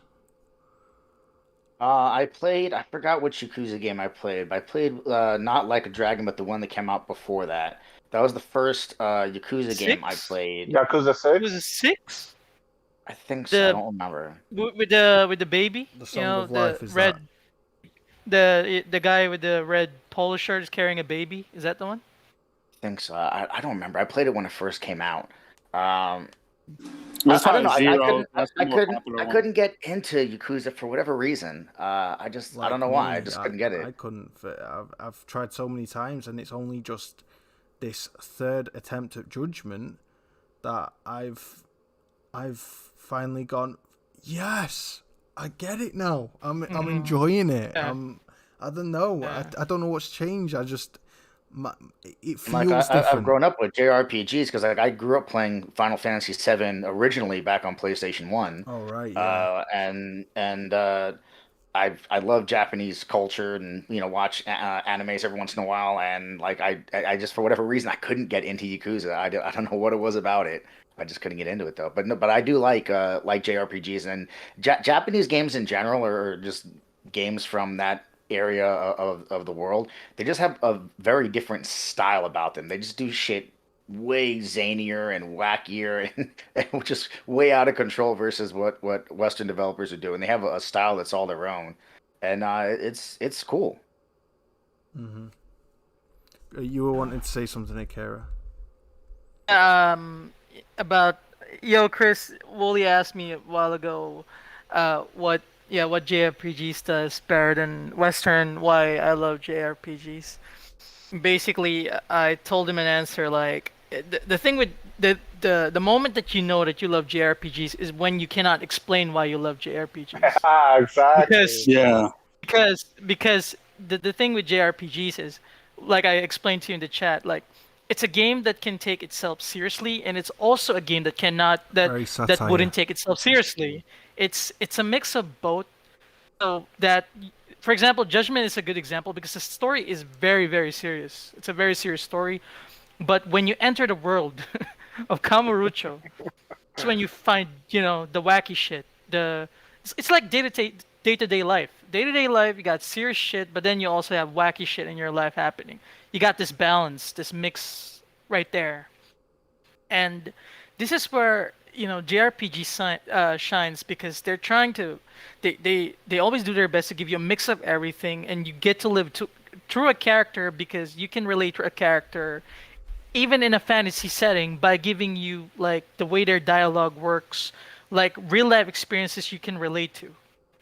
Even if it's different situations, at least you can relate to it. It's like one example of JRPGs. Second would be music. A JRPG is nothing without good music. It's just really, it doesn't work without good music because music is not just background music in JRPGs. They are instruments to help with the storytelling. They help you, convey emotions, show which situation you are in. Like it's not a background music. It's literally part of the story. The music is part of the story, and the reason why a while ago with the violin, one that you're pointing at, Octopath Traveler, the reason is why you're feeling it is because the music is also telling you the story that something tragic is happening. You can feel that. You're not only seeing the dialogue that it's sad, you're also feeling it because it's hand in hand right there. And for me, I think only for me the reason why you start to change your mind about JRPGs because attention span is actually a point. If you start paying more attention while playing a JRPG to the characters, what they're really saying, or what's really happening around you, and that's when you get the immersion of a JRPG. And about Western games, I think from my observation, from playing Western games and JRPGs all my life, I became a gamer because of a JRPG game. Legend of Dragoon is the game that got me into gaming. The thing that I think what's different from most Western games to JRPGs is what example can I give? Let me give Red Dead Redemption to an example. It's a great game. However, the main difference about immersion in a JRPG in a game like Red Dead Redemption is Red Dead Redemption gets you immersed because it's just based on like too realistic real world, right? And you got this great characters that feel like real people, but you get immersed to it because it's like a real world. However, JRPG can give you the same feeling even though you're in a fantasy setting, even though your characters are like only exist in a fantasy. like in Octopath Traveler, for example. Because what JRPG nails the most is like when you pay attention is really the emotions. They just nail that, whether it's realistic or not. You just relate to it. You just can relate to it because they're written like how they're done in real life. Only you're in a fantasy setting. It's like a book, really. Yeah. It's like when you read a book. It's like when you read a book, and you get to like this character so much, you want to find out more of the character, or you like the world so much, you want to find out more of the world, and you start reading more what they say, trying to understand what they're feeling or what they're thinking. That's basically what a JRPG is. They're not handing it to you. They're giving you the steps to follow, but they're not handing it to you on a silver spoon. They're not spoon feeding it to you. Want you Yeah. to want you to dig it in. They give you the shovel and they want you to dig in the treasure that they're offering to you. And I think that's what JRPGs do better. They don't spoon feed. They try their best to get you interested, and when you get interested, that's when it clicks, and that's when you start digging. Western games is more of kind of hand it all to you. They kind of Yeah. they hand it all over to you. They just give it to you. It's not a bad thing, by the way. It's good that variety exists. But that's the difference that I'm seeing. They just hand it over to you, and whether you're interested or not, you're just gonna absorb it. Either you're gonna absorb it with enthusiasm, or you're just gonna absorb it casually. Let's say like that. I would just add to just a piggyback on what Akira said is this like Western RPGs, it's like you make your own experiences, whereas JRPGs they give you a full blown experience, and you're just there for like the ride, you know. Yeah. Nah, that's what. Go on, Chris. Nah, I was gonna say that's what I was gonna say too. Like the main differences that I seen between Western and JRPGs is that Western is more about making your own, it's about giving the players more of like a freedom of choice, but because of that, a lot of times you don't get a strong narrative because everything is so like sporadic and spread out, and then you can do things however you want to.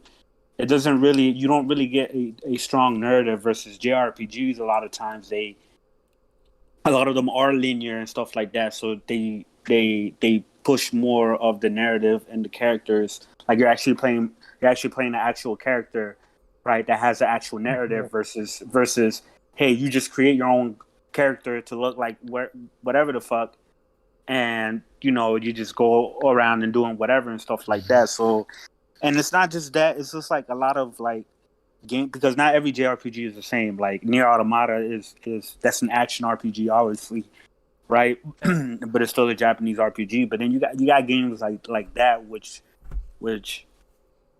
compared to like other like Western developers, like a game like Nier Automata, that's like it's a game that's focused on two things: its story and characters, and its gameplay. Like they both go hand in hand. Like, and how that game puts you into many different gameplay scenarios. That like it's a third person action game, then it turns into a 2D sky scroller shooter, then it turns out to a top down, right? But the way it handles everything, how everything fits in and flows together, and plus the story narrative of that game, how it's like it's completely different than anything I played before as far as like the story, like how everything ends up and the twist and shit like that. Like it's just like that the narrative really hits me home a lot more. I don't know, it's something to do with like the Japanese culture. They're more abstract and they think more out of the box a lot more times. I feel like in my opinion, the experiences that I've been experiencing with Judgment feels more curated and more kind of intentional than like, I don't know, the fodder that we get in, say, a Ubisoft game like Assassin's Creed Valhalla. It's like plonk you in a map and give you loads of shit to do with the story to try to justify the means. Whereas with Judgment, it feels like I'm being taken through this story, a bit like how Metal Gear Solid would take me through a story, and so I'm beginning to really appreciate. I'm beginning to be excited again, because I was going through this. I saw a tweet from Ash and Luca. Shout out to her. She's a a phenomenal gal in the gaming community and a sound voice of reason in a lot of ways. And she said she feels like she's lost her way a little bit with gaming, like she's lost touch with feeling uninspired, were her words. She's feeling uninspired with games at the moment. That's how I've been feeling for a while. It's been a struggle for me, right? I tried Nier Automata and I couldn't get into it. I've tried Nier Replicant. A strong intro really impressed me. I'm still trying to soldier on to try and get it, but I'm still struggling. I've still not quite got it yet. The penny hasn't dropped. So then I moved to Judgment, and finally I feel like the penny's dropped, and I feel like I'm excited again. I kind of feel a bit reinvigorated, and now I've been playing this game, Octopath Traveler, for a good 2 to 3 hours, and I've been loving it. And this boss killed me twice, 3 times, and then I finally got it where I started to use the gauges at the top to know when my character is attacking, and I realized that this gal has this incredible attack that I can boost with using one of these, which one of these at the top that my mouse is pointing to here is these give you the ability to supercharge your attack. So then I supercharge an arrow attack which does 340 damage, whereas before I was just doing 70 or 80. And I finally learnt to then use this guy as more as of the tank to just kind of repair and heal her as she gets her kind of powers up and her stamina up to perform these insane attacks. So I still die in this game. He kills me. I'm fast forwarding it, right? And she kills me, kills both of us. But this time, I got it.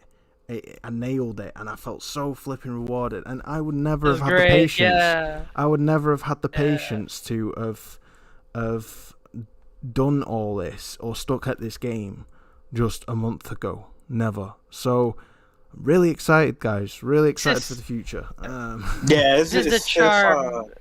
But I also think like the like, for example, like, cause I was playing JRPGs on the PS1 and I was growing up, for a good part of the PS2 or whatever. But then, like, at the tail end of the PS2 going into the PS3 and throughout most of the PS3 generation, like, I completely fell off of JRPGs because I felt like they were getting very stale, and it was all the same stuff. It was turn-based, anime style, whatever, right? And I know a lot of people felt like, because that was like a real dark time for not just JRPG, but like Japanese development in general. Like, Capcom was going through a lot of bullshit at that time. Square Enix was going through a lot of bullshit at that time with a couple of their franchises and whatnot. But then it's like when we get back into like the PS4 generation, it's like everything just like started picking back up and things started getting revitalized. Like, even a game like Persona 5, like, I think that is what started getting now it's starting to get a lot more people kind of into that genre, like, or into that style of genre, like turn-based JRPG. And then also Dragon Quest was also received very well and shit like that too. But I think like Persona 5 is where it's like, I think where like the turnaround point started. Maybe a little bit farther. Somebody might mention something before that, but at least for me, because I don't know. It's like, for me, it's like when I looked at Persona 5, it's like the opposite. It's like the opposite of what I would like in a video game, right? Because the game is extremely heavily dialogue, right? You'll go through a lot of part of the game where you're just going through dialogue, but not only that, you're also going through there's a lot of time management and the things to do with school, and you got to make sure that you go to the game forces you to go to the class. And like, I would have, like, before, I remember, like, man, this shit, like, I don't want nothing to do with this type of game and stuff like that. And I remember I was playing Persona 5, and I got to like around the third palace, and I was like, yeah, it's cool, the story's cool, his characters are cool and whatever, but there was a lot of other games coming out, so I dropped it. But then, like, last year when they finally came out with Persona 5 Royal, which kind of like streamlined things and added a lot of things, right? I picked it up last year and kind of played it around towards the end of the year. And man, once I got to like I don't know, something just clicked. Like, I don't know if it's the same feeling you had with Judgment, Wooly, I think, but it's something that just like completely like clicked with me with that game. But I was playing JRPGs before that, The penny drops, doesn't it, bro? the penny drops. I was playing Ys, and I loved Ys 8. I was playing Dragon Quest. I love that shit. Of course, the Final Fantasy games and whatnot. But all of a sudden, it's like, yo, this game. I was just like, yo, the music, the fucking, just like, I was invested. I was completely invested into the characters. I didn't mind doing the social management aspects of it, only because it rewards you with actual gameplay perks when you do these things, right?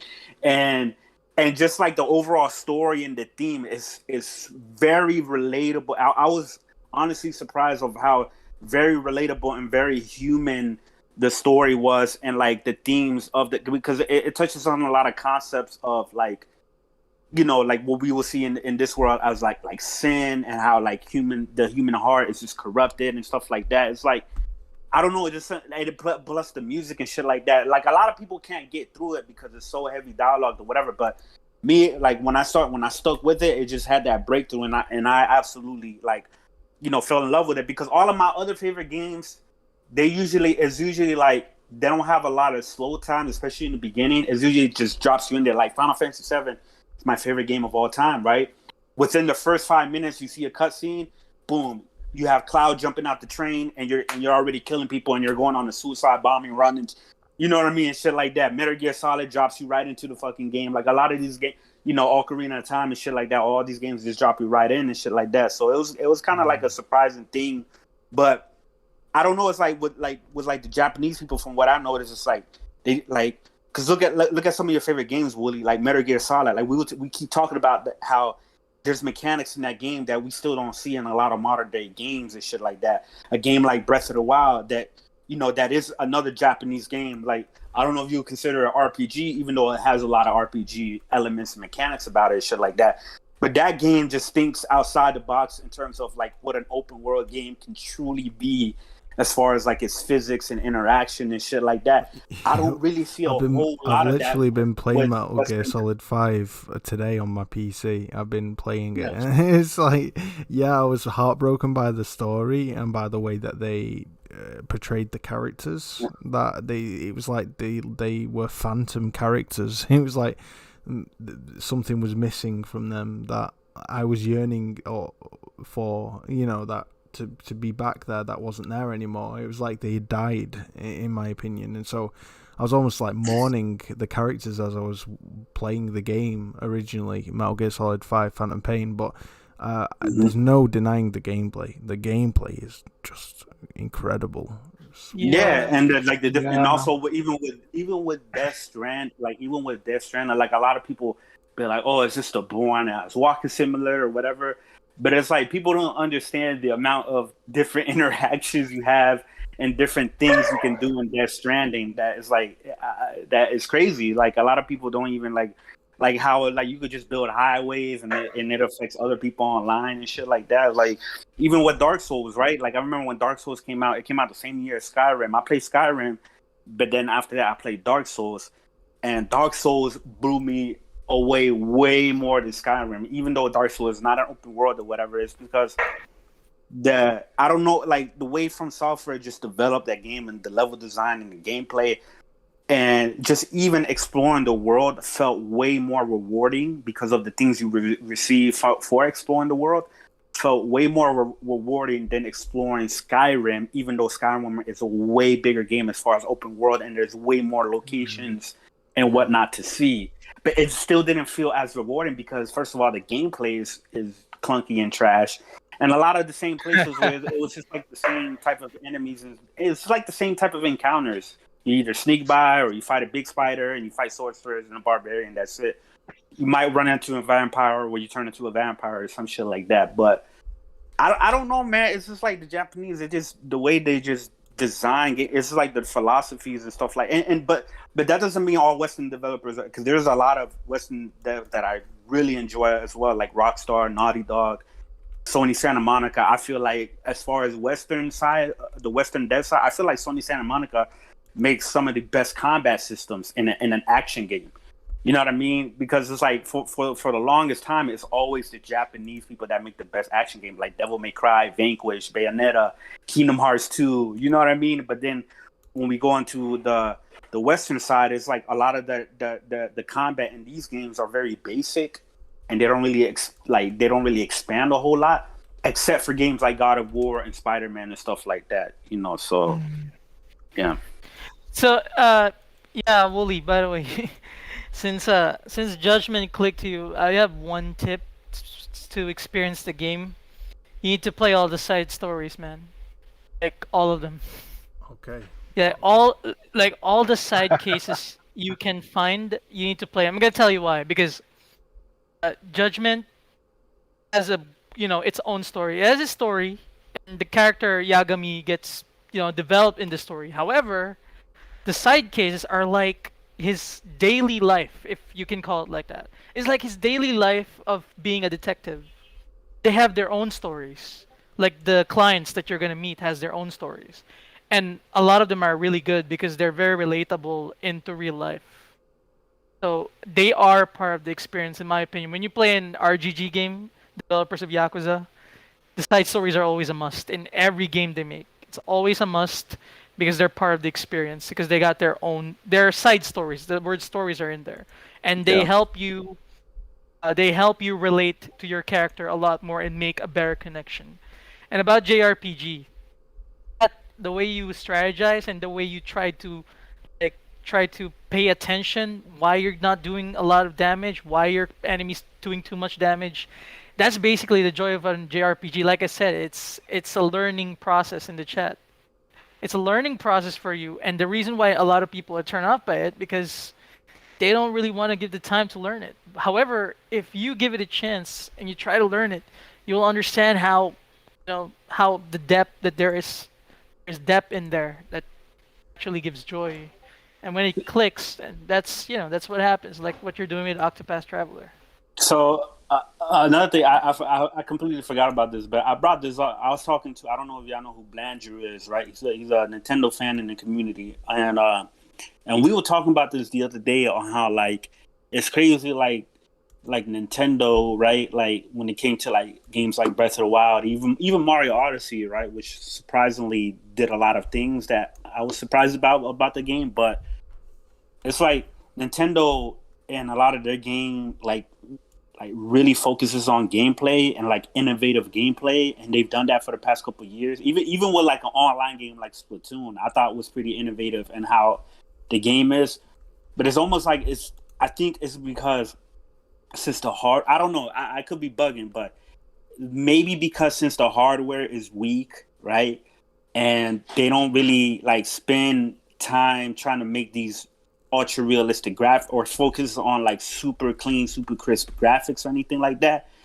Maybe they spend that time focusing on how to make like actual innovative gameplay and stuff like that, which is why Nintendo has some of the most game focused, gamey type of games. Anybody knows what I'm talking about, right? Like, but then when we look at like a lot of these Western devs, since they focus so much on realistic graphics and attention to details or whatever, it feels like they kind of lose like like innovative gameplay in that aspect. So if y'all know what I mean, I don't know. Maybe I'm bugging, but it just seems that way because if we look at a game like Horizon Zero Dawn, right, which I love Horizon Zero Dawn, one of the best looking games ever, like foliage, right, the draw distance and just the models of the dinosaurs, amazing looking game, right? And then you look at a game like Breath of the Wild, which it looks good for a Switch game, but it doesn't look nowhere near as good as Horizon Zero Dawn. But if you compare the two games in terms of the attention to detail, what you can do with the world, it's like a night and day difference. Like Horizon Zero Dawn, you can shoot a fire arrow in the grass doesn't catch on fire. You do that in Breath of the Wild, the whole thing will catch on fire, and you can throw a steak in it, and it will cook the steak for you. You know what I mean? Yeah. So it's like, it's just like, yeah. It's like, is it the focus on graphics that kind of takes away from the having to do more gameplay mechanics? That I don't know. It just seems that way for me. I don't know. Yeah. What do you guys think? I voiced my opinion about this recently. I got a lot of fucking hate for it, of course, because people don't want to hear that you want to be against graphics. Graphics are great, right? But I really think sometimes that too much focus on graphics really kind of ruins the time. And you know, instead of putting it on graphics, the time that the devs are using, why not put it on more ideas to be implemented into the game? Make it more, That's Yeah. great. you know, See, make it that's more a great like point, and I want to ask make it more like Leviathan. Breath of the Wild. I want to hear Leviathan's thoughts on that, and also Supernovas and Hawaiian guys. So Leviathan, you first, bro. What's your take on that? Do you think that people are putting too much emphasis on visuals, and do you think that's impacting game design? Well, it's always been impacting game design. Oh, that's a good Because point. so I've talked to a lot of devs over many years, and almost every single one of them have told me that their development studio's biggest issues have never been, oh, we're just not talented enough to make a quality game. It always comes down to had too many things that we had to get done, and we spread our resources so thin. Like I Mm-hmm. know a developer on Haze, if you remember that Yeah, game. played Yeah, the Haze. PS3 That was game. Yeah. the one with the nectar. Like with a Yeah. drugs kind of thing. It's like a they take this it was drug, right. It was the enhancing nectar. drug. Yeah. Yeah, it was the nectar. Yeah. Yeah, and it's the Time Splitter devs, and they are very like the development team was overwhelmed with the amount of things they had to do. So there's a thing called programmable shaders, and every time programmable shaders entered a gaming market, dozens of developers just collapse. So like Nintendo's jump from the 3DS to Switch killed a bunch of game developers. Jumping from the Xbox to the Xbox 360 killed a bunch of developers. PlayStation 2 to PlayStation 3. Because from a graphics perspective, before programmable shaders, all you did on the graphics end is you basically just fed the GPU a list of things. Here's all my polygons, render it. But now with programmable shaders, you have to write this complex program that you now have to manage, and you can easily overshoot the budget. Halo 2 is a perfect example of a game that did this. Is they were developing a shadow solution for Halo 2 that is actually better than Sony first party is using now, but they weren't aware at the time that, oh, this is too ambitious. Because it basically was a Pandora's box. They could do anything they want now. They came at the consequences of performance, and it was impossible for them to get above 10 FPS on the original Xbox, and it heavily damaged the development. Yeah. Wow. Yeah, it must have been It's too much. basically equivalent to ray tracing on the original Xbox for ray tracing shadows, basically. Bloody hell. Because Leviathan, you have to sorry. experiment. Yeah. Sorry. Yeah, you have to basically experiment. Yeah, what were you saying, Kieran? Wanted to ask Leviathan, my point about adding more game mechanics instead of focusing on graphics. Do they, let's say, make the workload easier if they give more focus on mechanics instead of graphics? Like, for example, the game of Breath of the Wild, they're already contented with the graphics like this, so they focus on other stuff like game mechanics, gameplay mechanics. Do you think that's more lighter handle for devs? Yeah, because currently the AAA development industry is limited by the actual amount of resources. It's not limited by talent or hardware, and it's been that way for a while. Sure, they can make the game look a little better, but usually what decides a 10 out of 10 versus like a 7 out of 10 in terms of like gameplay wise, it really just comes down to resource management. It's literally Yeah. We have this idea, right? Do you have the time? Will we give you the time to realize that idea?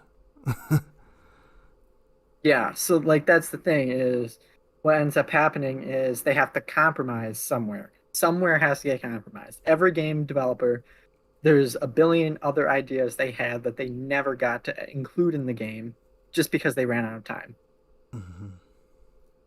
So like I mean, Valheim sold like hotcakes because the execution was perfect. The gameplay mechanics were solid, and it wasn't about the visuals. Yeah, it has a lovely lighting, and I think lighting is probably the most important thing to get right, because if you get lighting, you can forgive low res textures quite easily, because it's still pleasing to the eye and pleasing to look at, and that's what Valheim did, and that's why it sold 4 million in 2 weeks.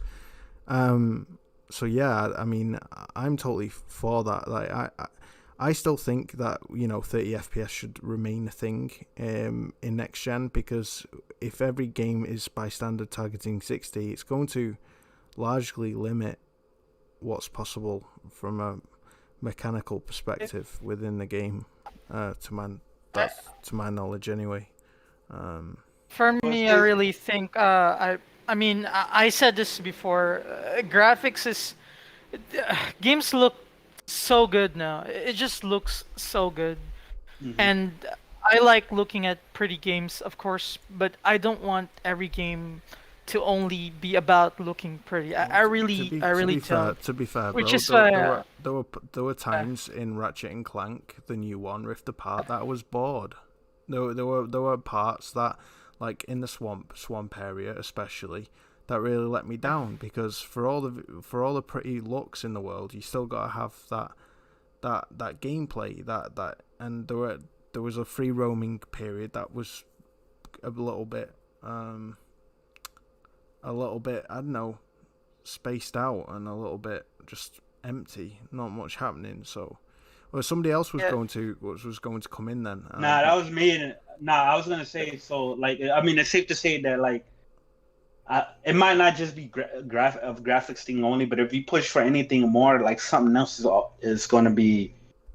It's like something else is always going to like kind of like drop the quality, because like Leviathan was saying, maybe they have to focus on all these other things that they may not have the resource, time, money, or budget to like really like perfect this other aspects of it as well. Because even with a game like Final Fantasy VII Remake, as amazing as that game was, it doesn't have its flaws. Like that game really exceeded in its gameplay, right? It really exceeded in its gameplay and its RPG mechanics, its storytelling, its characters, and its graphics, right? That's where the game really exceeds at.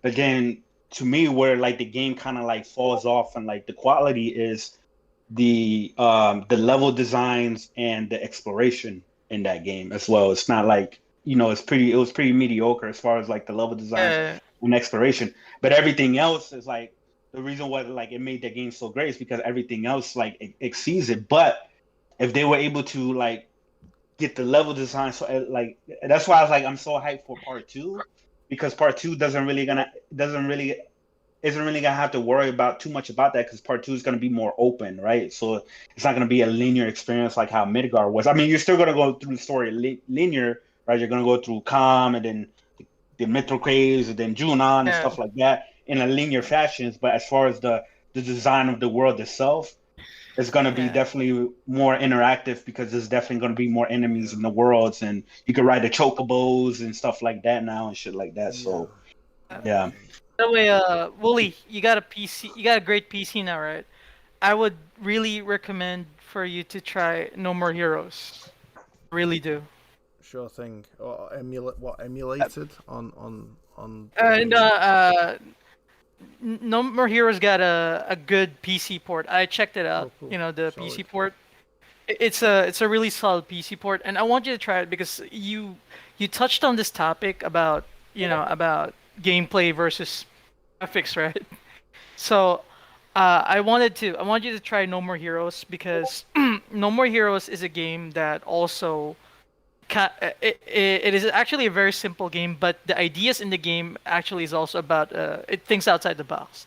I don't know if anybody here played No More Heroes, but No More Heroes is like a game that I cannot compare to other games as well, because it just thinks it works differently. The game just works differently. It just works differently. Yeah.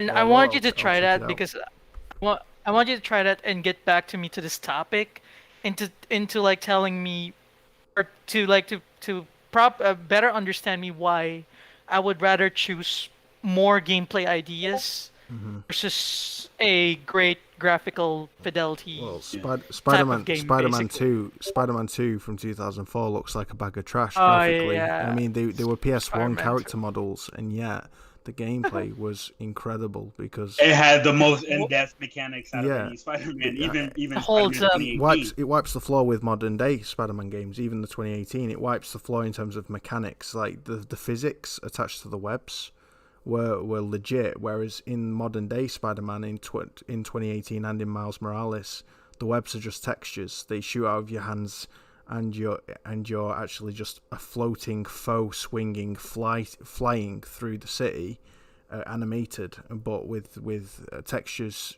attaching to buildings, but they don't actually have a direct effect on your velocity or your angle. Whereas with Spider-Man 2 they did, and because you were literally a weighted ball on the end of a physics simulated rope, and that's how they did it. And it was just so ahead of its time, and it still hasn't been done again since. So yeah, things like that. Yeah, I'm all for that, and I really hope they take inspiration from that in the next Spider-Man game that they release in Spider-Man 2. That's what I'm excited for. Is seeing what they do differently with the physics and with the swinging.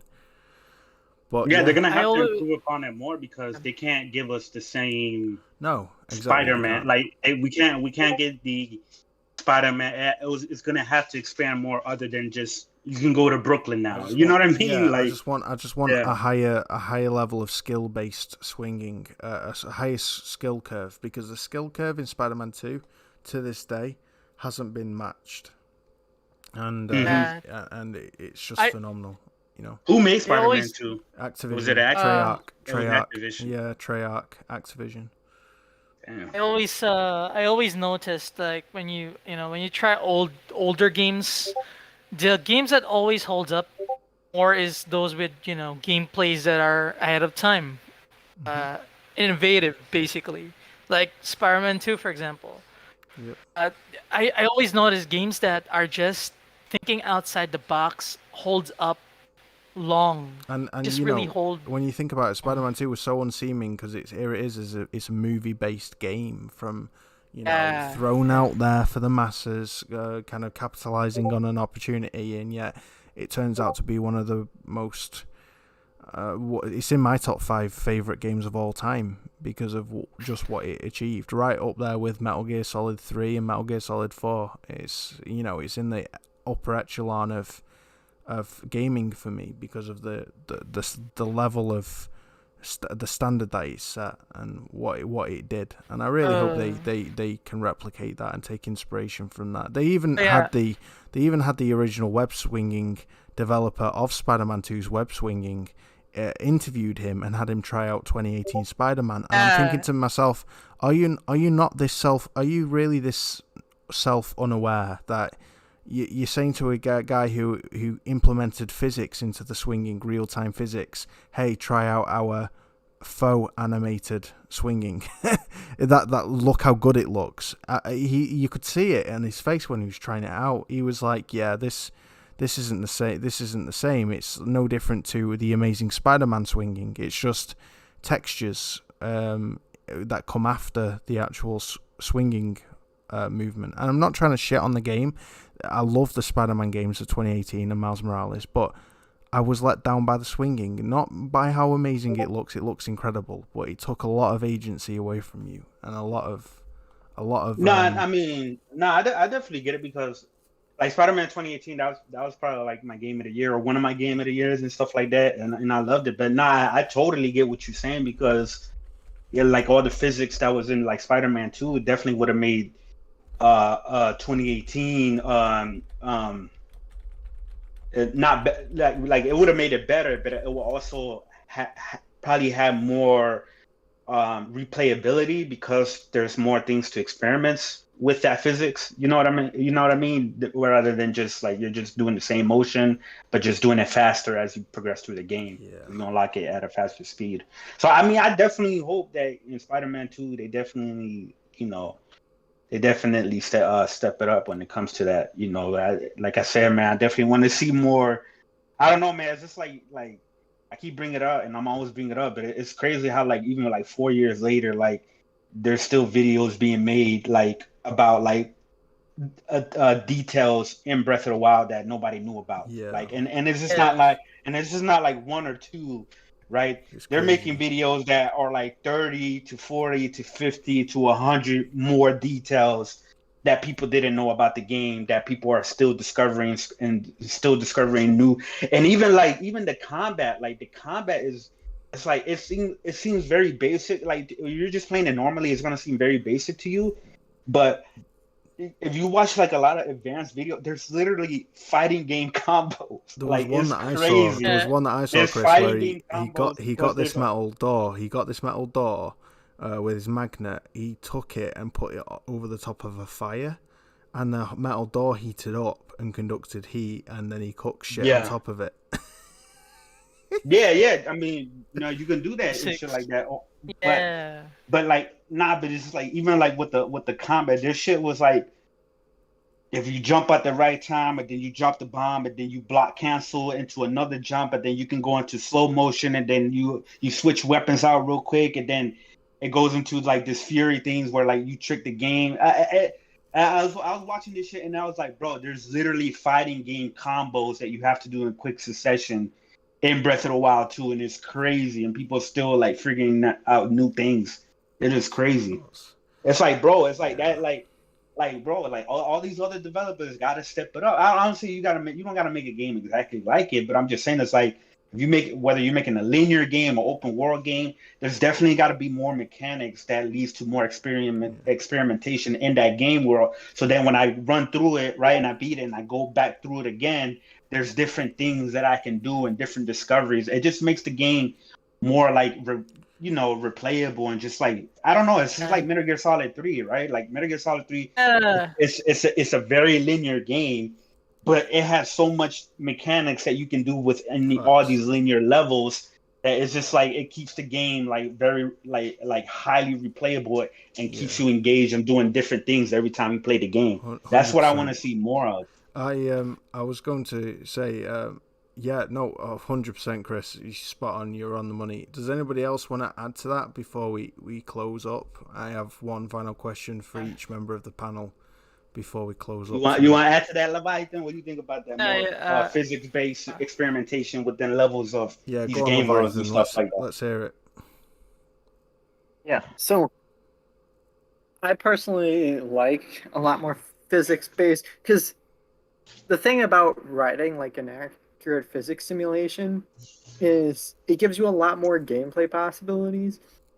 Because if like you bake in like, this is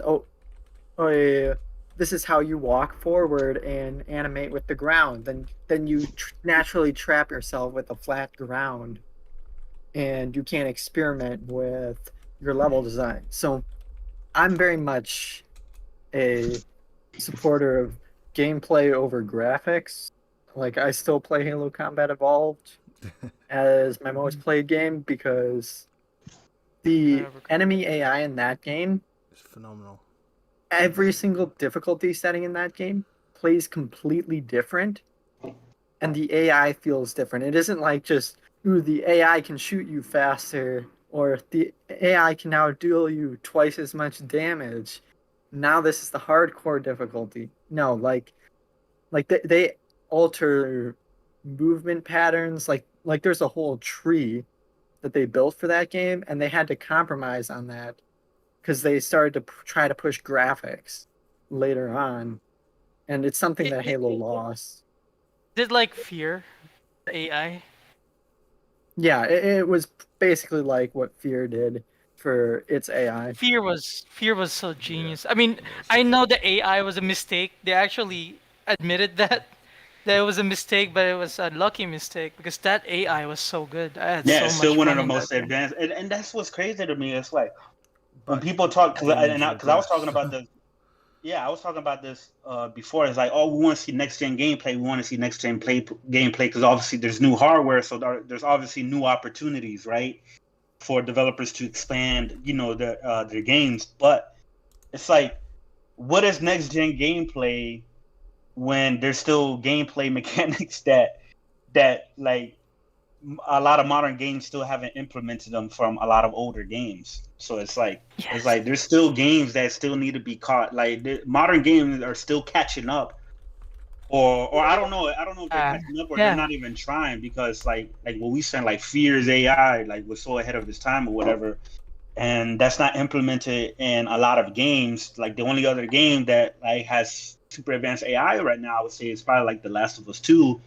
And I really enjoyed the Nemesis system with what's that game called, Shadow of Mordor and Shadow stuff like that, right? Yeah, that was very patented. that was very smart organic mechanic and shit like that. So I don't know, man. Like the developers need to step it up, because I can't just. And I've always thought, even when I was a kid, right, going into a new generation, I was like I know like graphics is the least thing I'm always worried about in the new generation, because we're always gonna get better graphics. That to me that's the easiest thing to do, is to improve the graphics. As to me, that I don't know. I'm not a developer, so I don't know. But it seems like that's like the easiest thing to do, is just improve the graphics, right?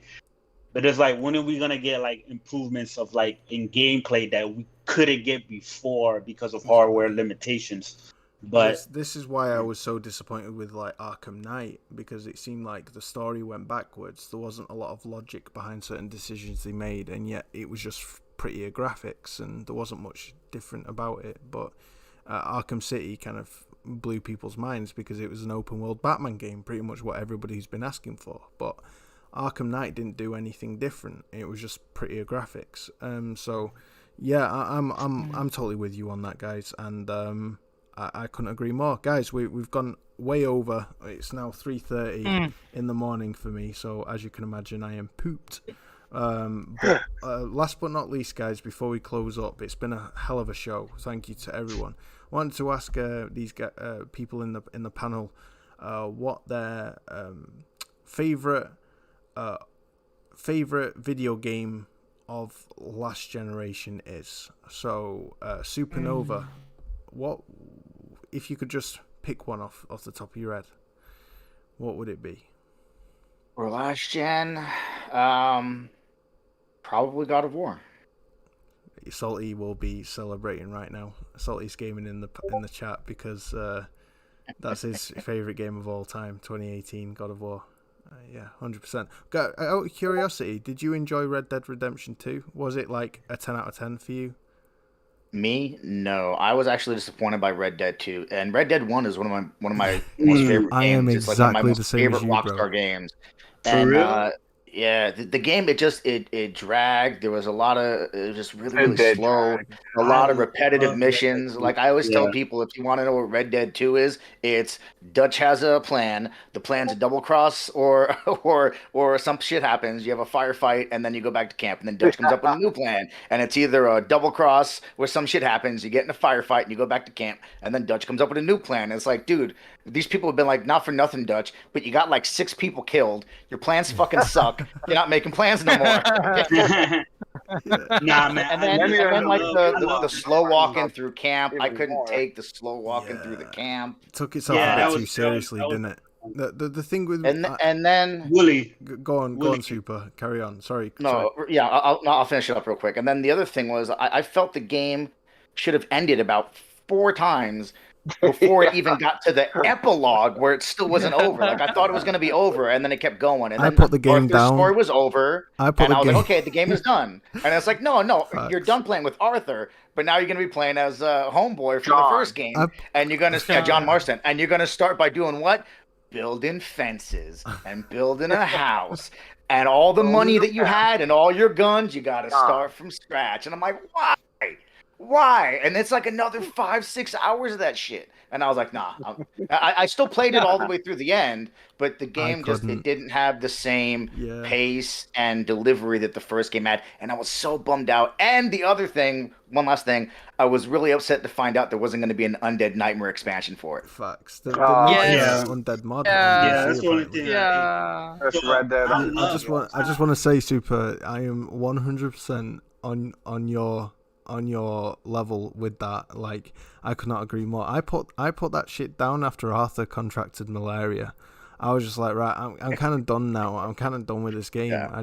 It took itself way too seriously. It was so up its own ass. It was like, look at these fully simulated horse testicles. It's like, I don't give a shit. I don't see that shit when I'm riding a horse. It's not what's making me want to play this game. Yeah, attention to detail, bring I that tell next people, level more because for me, to answer your question, Willie, Red Dead 2 was for me personally was a 10 out of 10 experience, but it was only because how immersive the open world was. Like I'm riding or walking or whatever, and just some dude came up to me. He got a snake bite, and I have multiple positions. I can interact with I don't know. To me, it was just like the most realistic. And a lot of people had a problem with like the gameplay and the movement and shit like that. Me, I knew going in that they wanted a super realistic, heavy-weighted, game, cowboy sim type of game. So to me, it's like once I made several adjustments, I didn't really mind the gameplay too much. But yeah, I mean, it's not better than the first one, obviously. But the online, because they changed the gameplay with the online, they made it a lot faster. They made it shorter animation. Only the online portion, not the single player portion. The online portion, the gameplay plays a lot like the first Red Dead. It is just as fast and as quick as the first Red Dead. But the single player is when you're playing as Arthur, yeah, he's super slow or whatever. But I loved everything about that game as far as the immersion in the open world and even all of the failed plans and shit like that. Like, you know what I mean? Like, I don't know. I don't know, because I see a lot more people in the community now. A lot of people like just say that they didn't like Red Dead 2 or they have all these problems. It's like super, and that's fine. Like maybe I need to go back to it, try it again. But I don't know, man. It clicked for me right away. I don't know. Maybe I don't know. It was different. I'm gonna make a promise, right? I'm gonna do exactly what I did with Death Stranding, because I didn't enjoy that game to start with. I was let down by it, very let down. I put it down 50 hours in, only at Act 5, because I'd spent too much time delivering freaking side deliveries and doing packages to people that weren't important and didn't matter. And so I was so freaking bummed out by all the side content. I kind of burnt out and put the game down. A year later, I went back to it, and now it's one of my favorite games of all time. It's a solid 10 out of 10 for me. I love that game so much. Death Stranding is incredible, and it's because of the remaining 6 or 7 acts. The second half of the game just takes it all up to 11, and I absolutely love it. I loved everything about it. Maybe I'll have a fresh perspective going in for a second time with Red Dead if I start again. So I will honestly go back to it. I will, because I believe that they're gonna hopefully do a next gen version of Red Dead 2, and hopefully if they do like a next gen version or whatever of Red Dead 2, hopefully they can take the online movement and mechanics and have people choose between the original mechanics or how they did the online mechanics as far as the movement and stuff like that with like Arthur Morgan and stuff like that. Because I think that would make it a lot more enjoyable for a lot more people. Because a lot of people didn't play the online, right? Because the online was shit in the beginning, but they made it better. But then it's completely neglected now. Like Rockstar, it's crazy because I have over 400 hours in RDR2 online because haven't they? Yeah, but they treat GTA, obviously GTA makes more money and stuff like that, so they focus more on GTA, and a lot of Red Dead 2 online players, we feel a lot, other than a few updates every now and again, it's just like there's a lot of neglect when there is so much potential of content that they can add to the online that will make it such an amazing experience. But I don't know, man. I don't know. Yeah. Fuck Rockstar. I hate that shit. And they can alleviate all this shit if they they just need to come out with like some single player content, man. Just like single player DLC or some shit like that. Yeah. Like me, you, Salty, and T-Rock, let's squad up on RDR2. Let's make it happen. Let's all jump off bridges and try and hang each other. That sounds great. So that's awesome, bro. And yeah, great take, Chris. Are you getting Tribes of Midgar? Yeah, I'm gonna get that. I'd love to squad up with people on that as well. Definitely. Yeah, it's 10 players. I'm getting it. So Leviathan Gamer, apart from Halo, you can't say Halo, right? What's your favorite? What's your favorite game of last gen? Oh, that wasn't even my answer either. Oh shit! Red Dead 2 wasn't.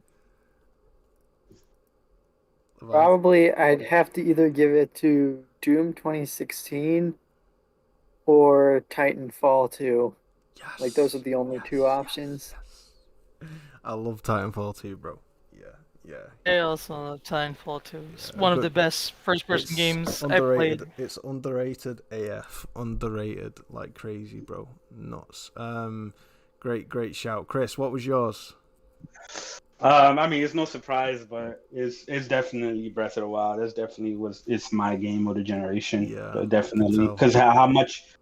No, it's because how much the game gives. Bro, let me tell you something. On Cemu, running at 4K, that game is the most beautiful thing I've ever seen in terms of gaming. It is the most beautiful game, and I cannot believe that shit runs on a Switch. Granted, at shitty low resolution, but if you put the anisotropic filtering up to 16, and you put the anti-aliasing up to like as high as you can go, and stick it at like even 1440p or 4K, I've never seen anything like it. It's glorious.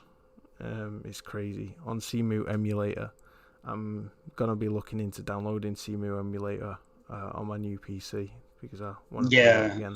That's why I'm like, that's why I'm kind of glad like there isn't a powerful Switch right now, because whenever they finally do come out to whether it's next year or 2023, at least they can have better technology in whatever, because they're gonna have Nvidia, because Nintendo they been going with Nvidia for a long time. But yeah, if they can have some technology with like DLSS and shit like that, and then it's backwards compatible, and like we can finally get a lot of these games running at 60 and shit like that, it's gonna make.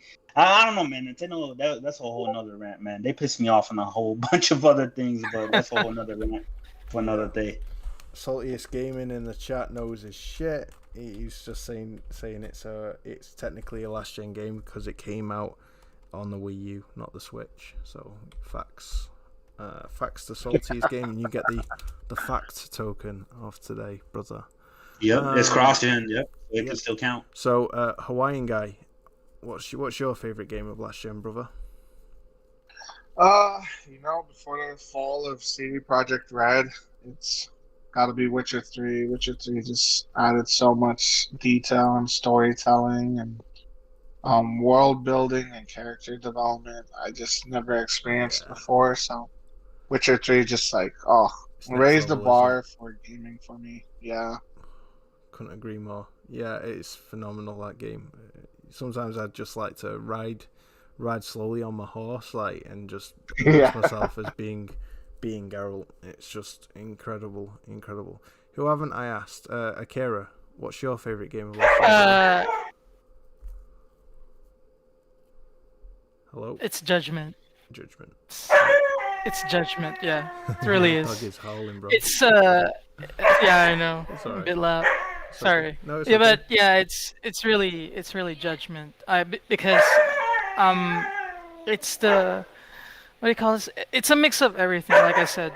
And the main character there, the Yagami, it's based on my favorite Japanese actor, Takuya Kimura, is a real person. And they took his face and voice for the game. And yeah, it was just perfect for me. And I love martial arts, that's why. Yeah, I love detective mystery movies or books, and then Judgment had to end combat, beat 'em up. It has everything I want. It's like Buck Rogers says, it's a solid pick because it is so unique, and I love that. I'm loving where it's going, and the detective is up there with Noir. What's it called? LA Noir. LA Noir. Yeah, it's a great game. Really, in terms of depth. I don't know why Rockstar sleeping on it. No, bro, I'm not gonna spoil anything for you, but the story. The story really surprised me on how good it was and how well written it is, and all of the characters. It's like I enjoyed all of the characters. Like there wasn't a weak character in my opinion in Judgment. In my opinion, so. Yeah, I think you're gonna enjoy it. As for my favorite game, it's a tough pick between two. One for its multiplayer as well, and the other for just the overall experience. But it's gonna have to be Death Stranding.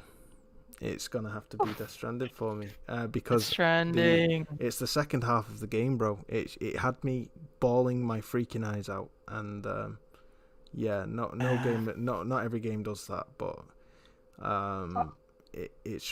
it blew my mind in terms of the final six acts. Just yeah, loved it. But it was between super that. excited for the director's cut. Yeah, it was between that and Uncharted 4. Uncharted 4 for the overall package because of the multiplayer, and the single player just blew my mind. And to this day, it's one of the most impressive games ever created. But yeah, Death Stranding just takes the cake for me. So yeah, Salty's outraged. He's like, Death Stranding, what? Really? No way. Come on, Wooly. You're talking shit. But no. It is, yeah, hands down. Yeah, it's got to be Death Stranding for me. But it's close. It was between that and Uncharted 4. But obviously there are honourable mentions like The Last of Us 2, God of War. You could go on and on and on. But yeah, guys, it has been a fire show. Thank you so much. It's been...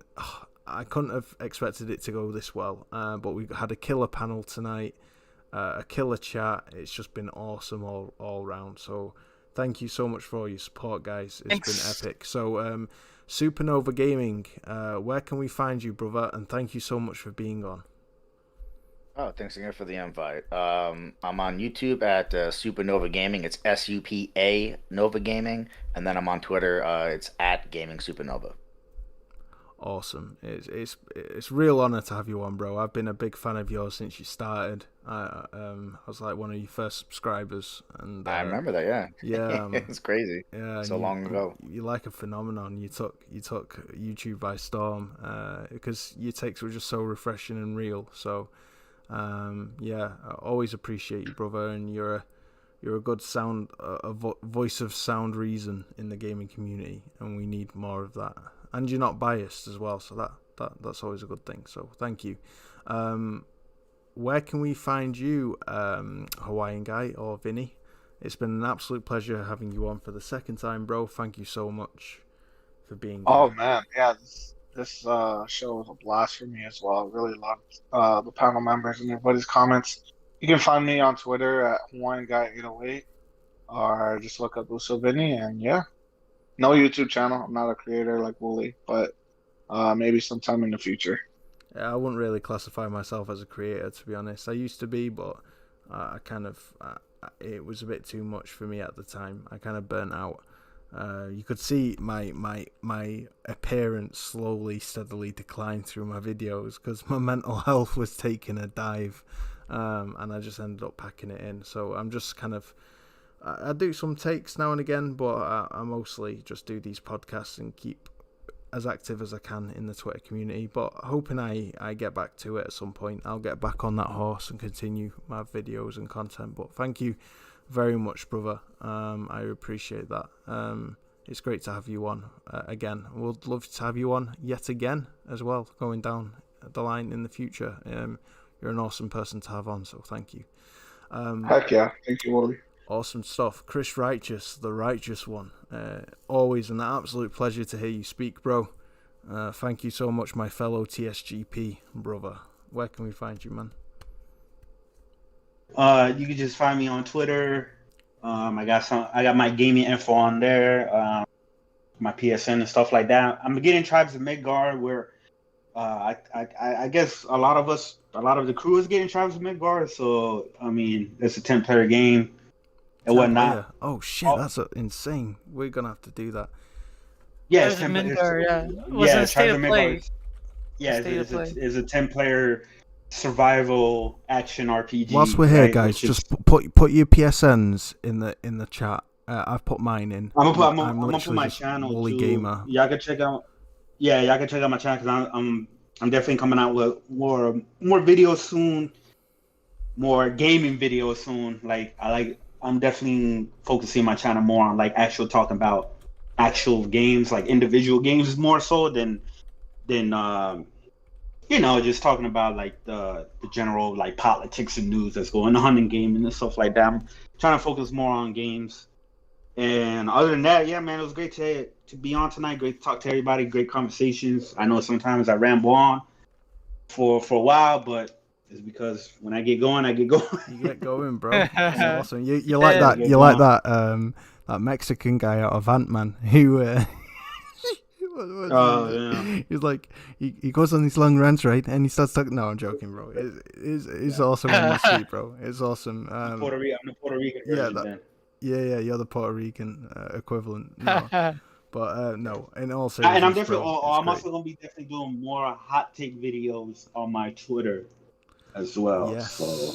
keep them coming. Keep them coming. Yeah, it's always great to see. So yeah, awesome stuff. Akira, thank you for being on, my dude. Where can we find you? So yeah, I'm at Twitter. I changed my ad to Akira092421. It's basically the Lost Judgment release date. I am incredibly excited. I've been wanting a sequel ever since I finished the game. Like I said, it's my favorite game of the generation. Yeah, I mean, I cover content mostly for games from the East, China, Thailand, Taiwan, a lot of indie games, Japanese games, of course.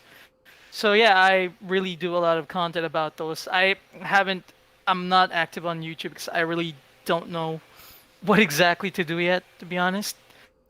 But yeah, I'm just doing updates on games from the East because I really advocate gaming from the East, and I want them to break the habit of going all mobile. I want them to enter the console stage, just like You know what I think you should Lost do, Olaside and Fist. Akira? You know what I genuinely think you should do? I hear about games a lot of times from you first, right? You have a good insight into upcoming games from the East. You should start doing a video about upcoming games. Right, guys. Hi, I'm Akira. Really excited to talk to you about this game. This game has gone criminally under people's radar. This is why I'm excited for it. Doesn't have to be high budget, like super professionally edited, like Fornatron or Saltiest Gaming. It can just be your opinion and your takes, like Supernova does. He has a classy intro with an awesome kind of like face over stamp where he does like a comedic meme, but then after that it's just him talking, like unedited, unscripted, and just him talking about what he thinks, and it's awesome and it connects and reaches people. You should do that about upcoming games, bro. I think there's a market for it. There's a place for it. I'll think about it. Thank you so much for the suggestion. Thanks, No guys. worries, dude.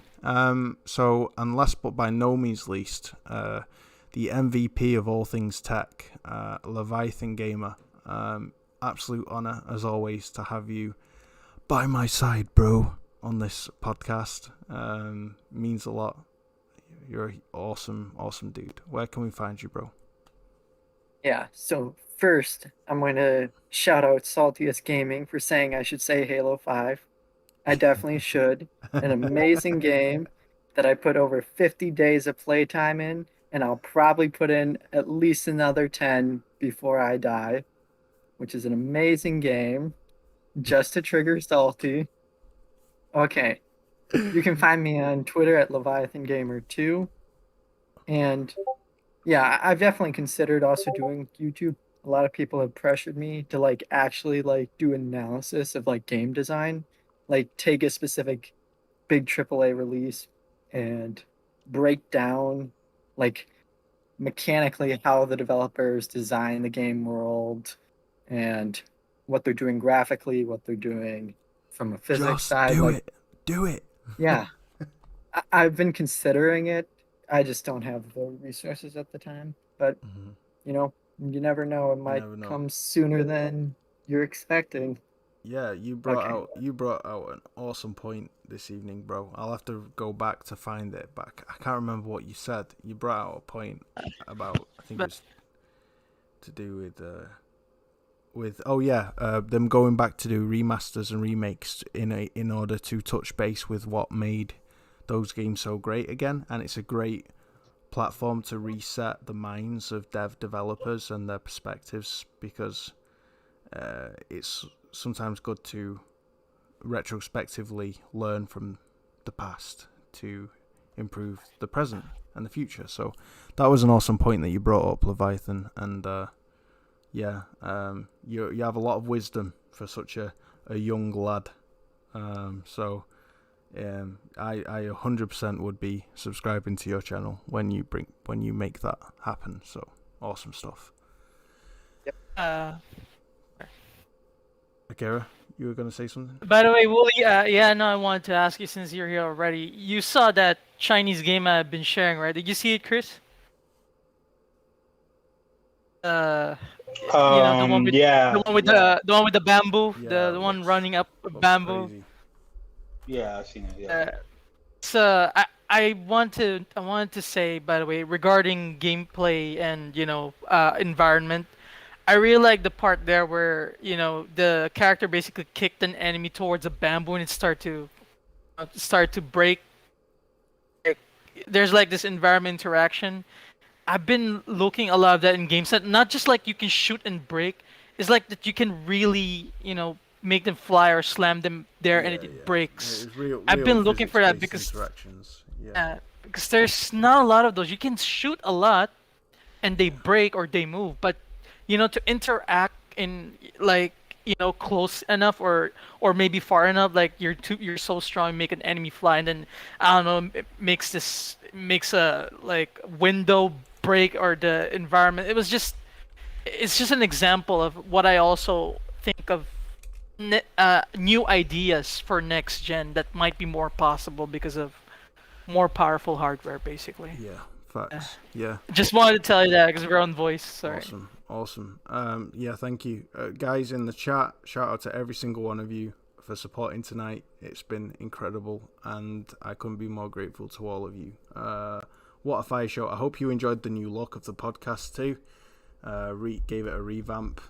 Shout out to all the panel for making tonight the success that it is, and to all the chat for being just so awesome and making it that much better. It really means a lot. So thank you. 18 likes and 0 dislikes. That's quite a ratio, wouldn't you agree? And on that note, guys, wish you all a very pleasant evening. And young out. Young out. Hey.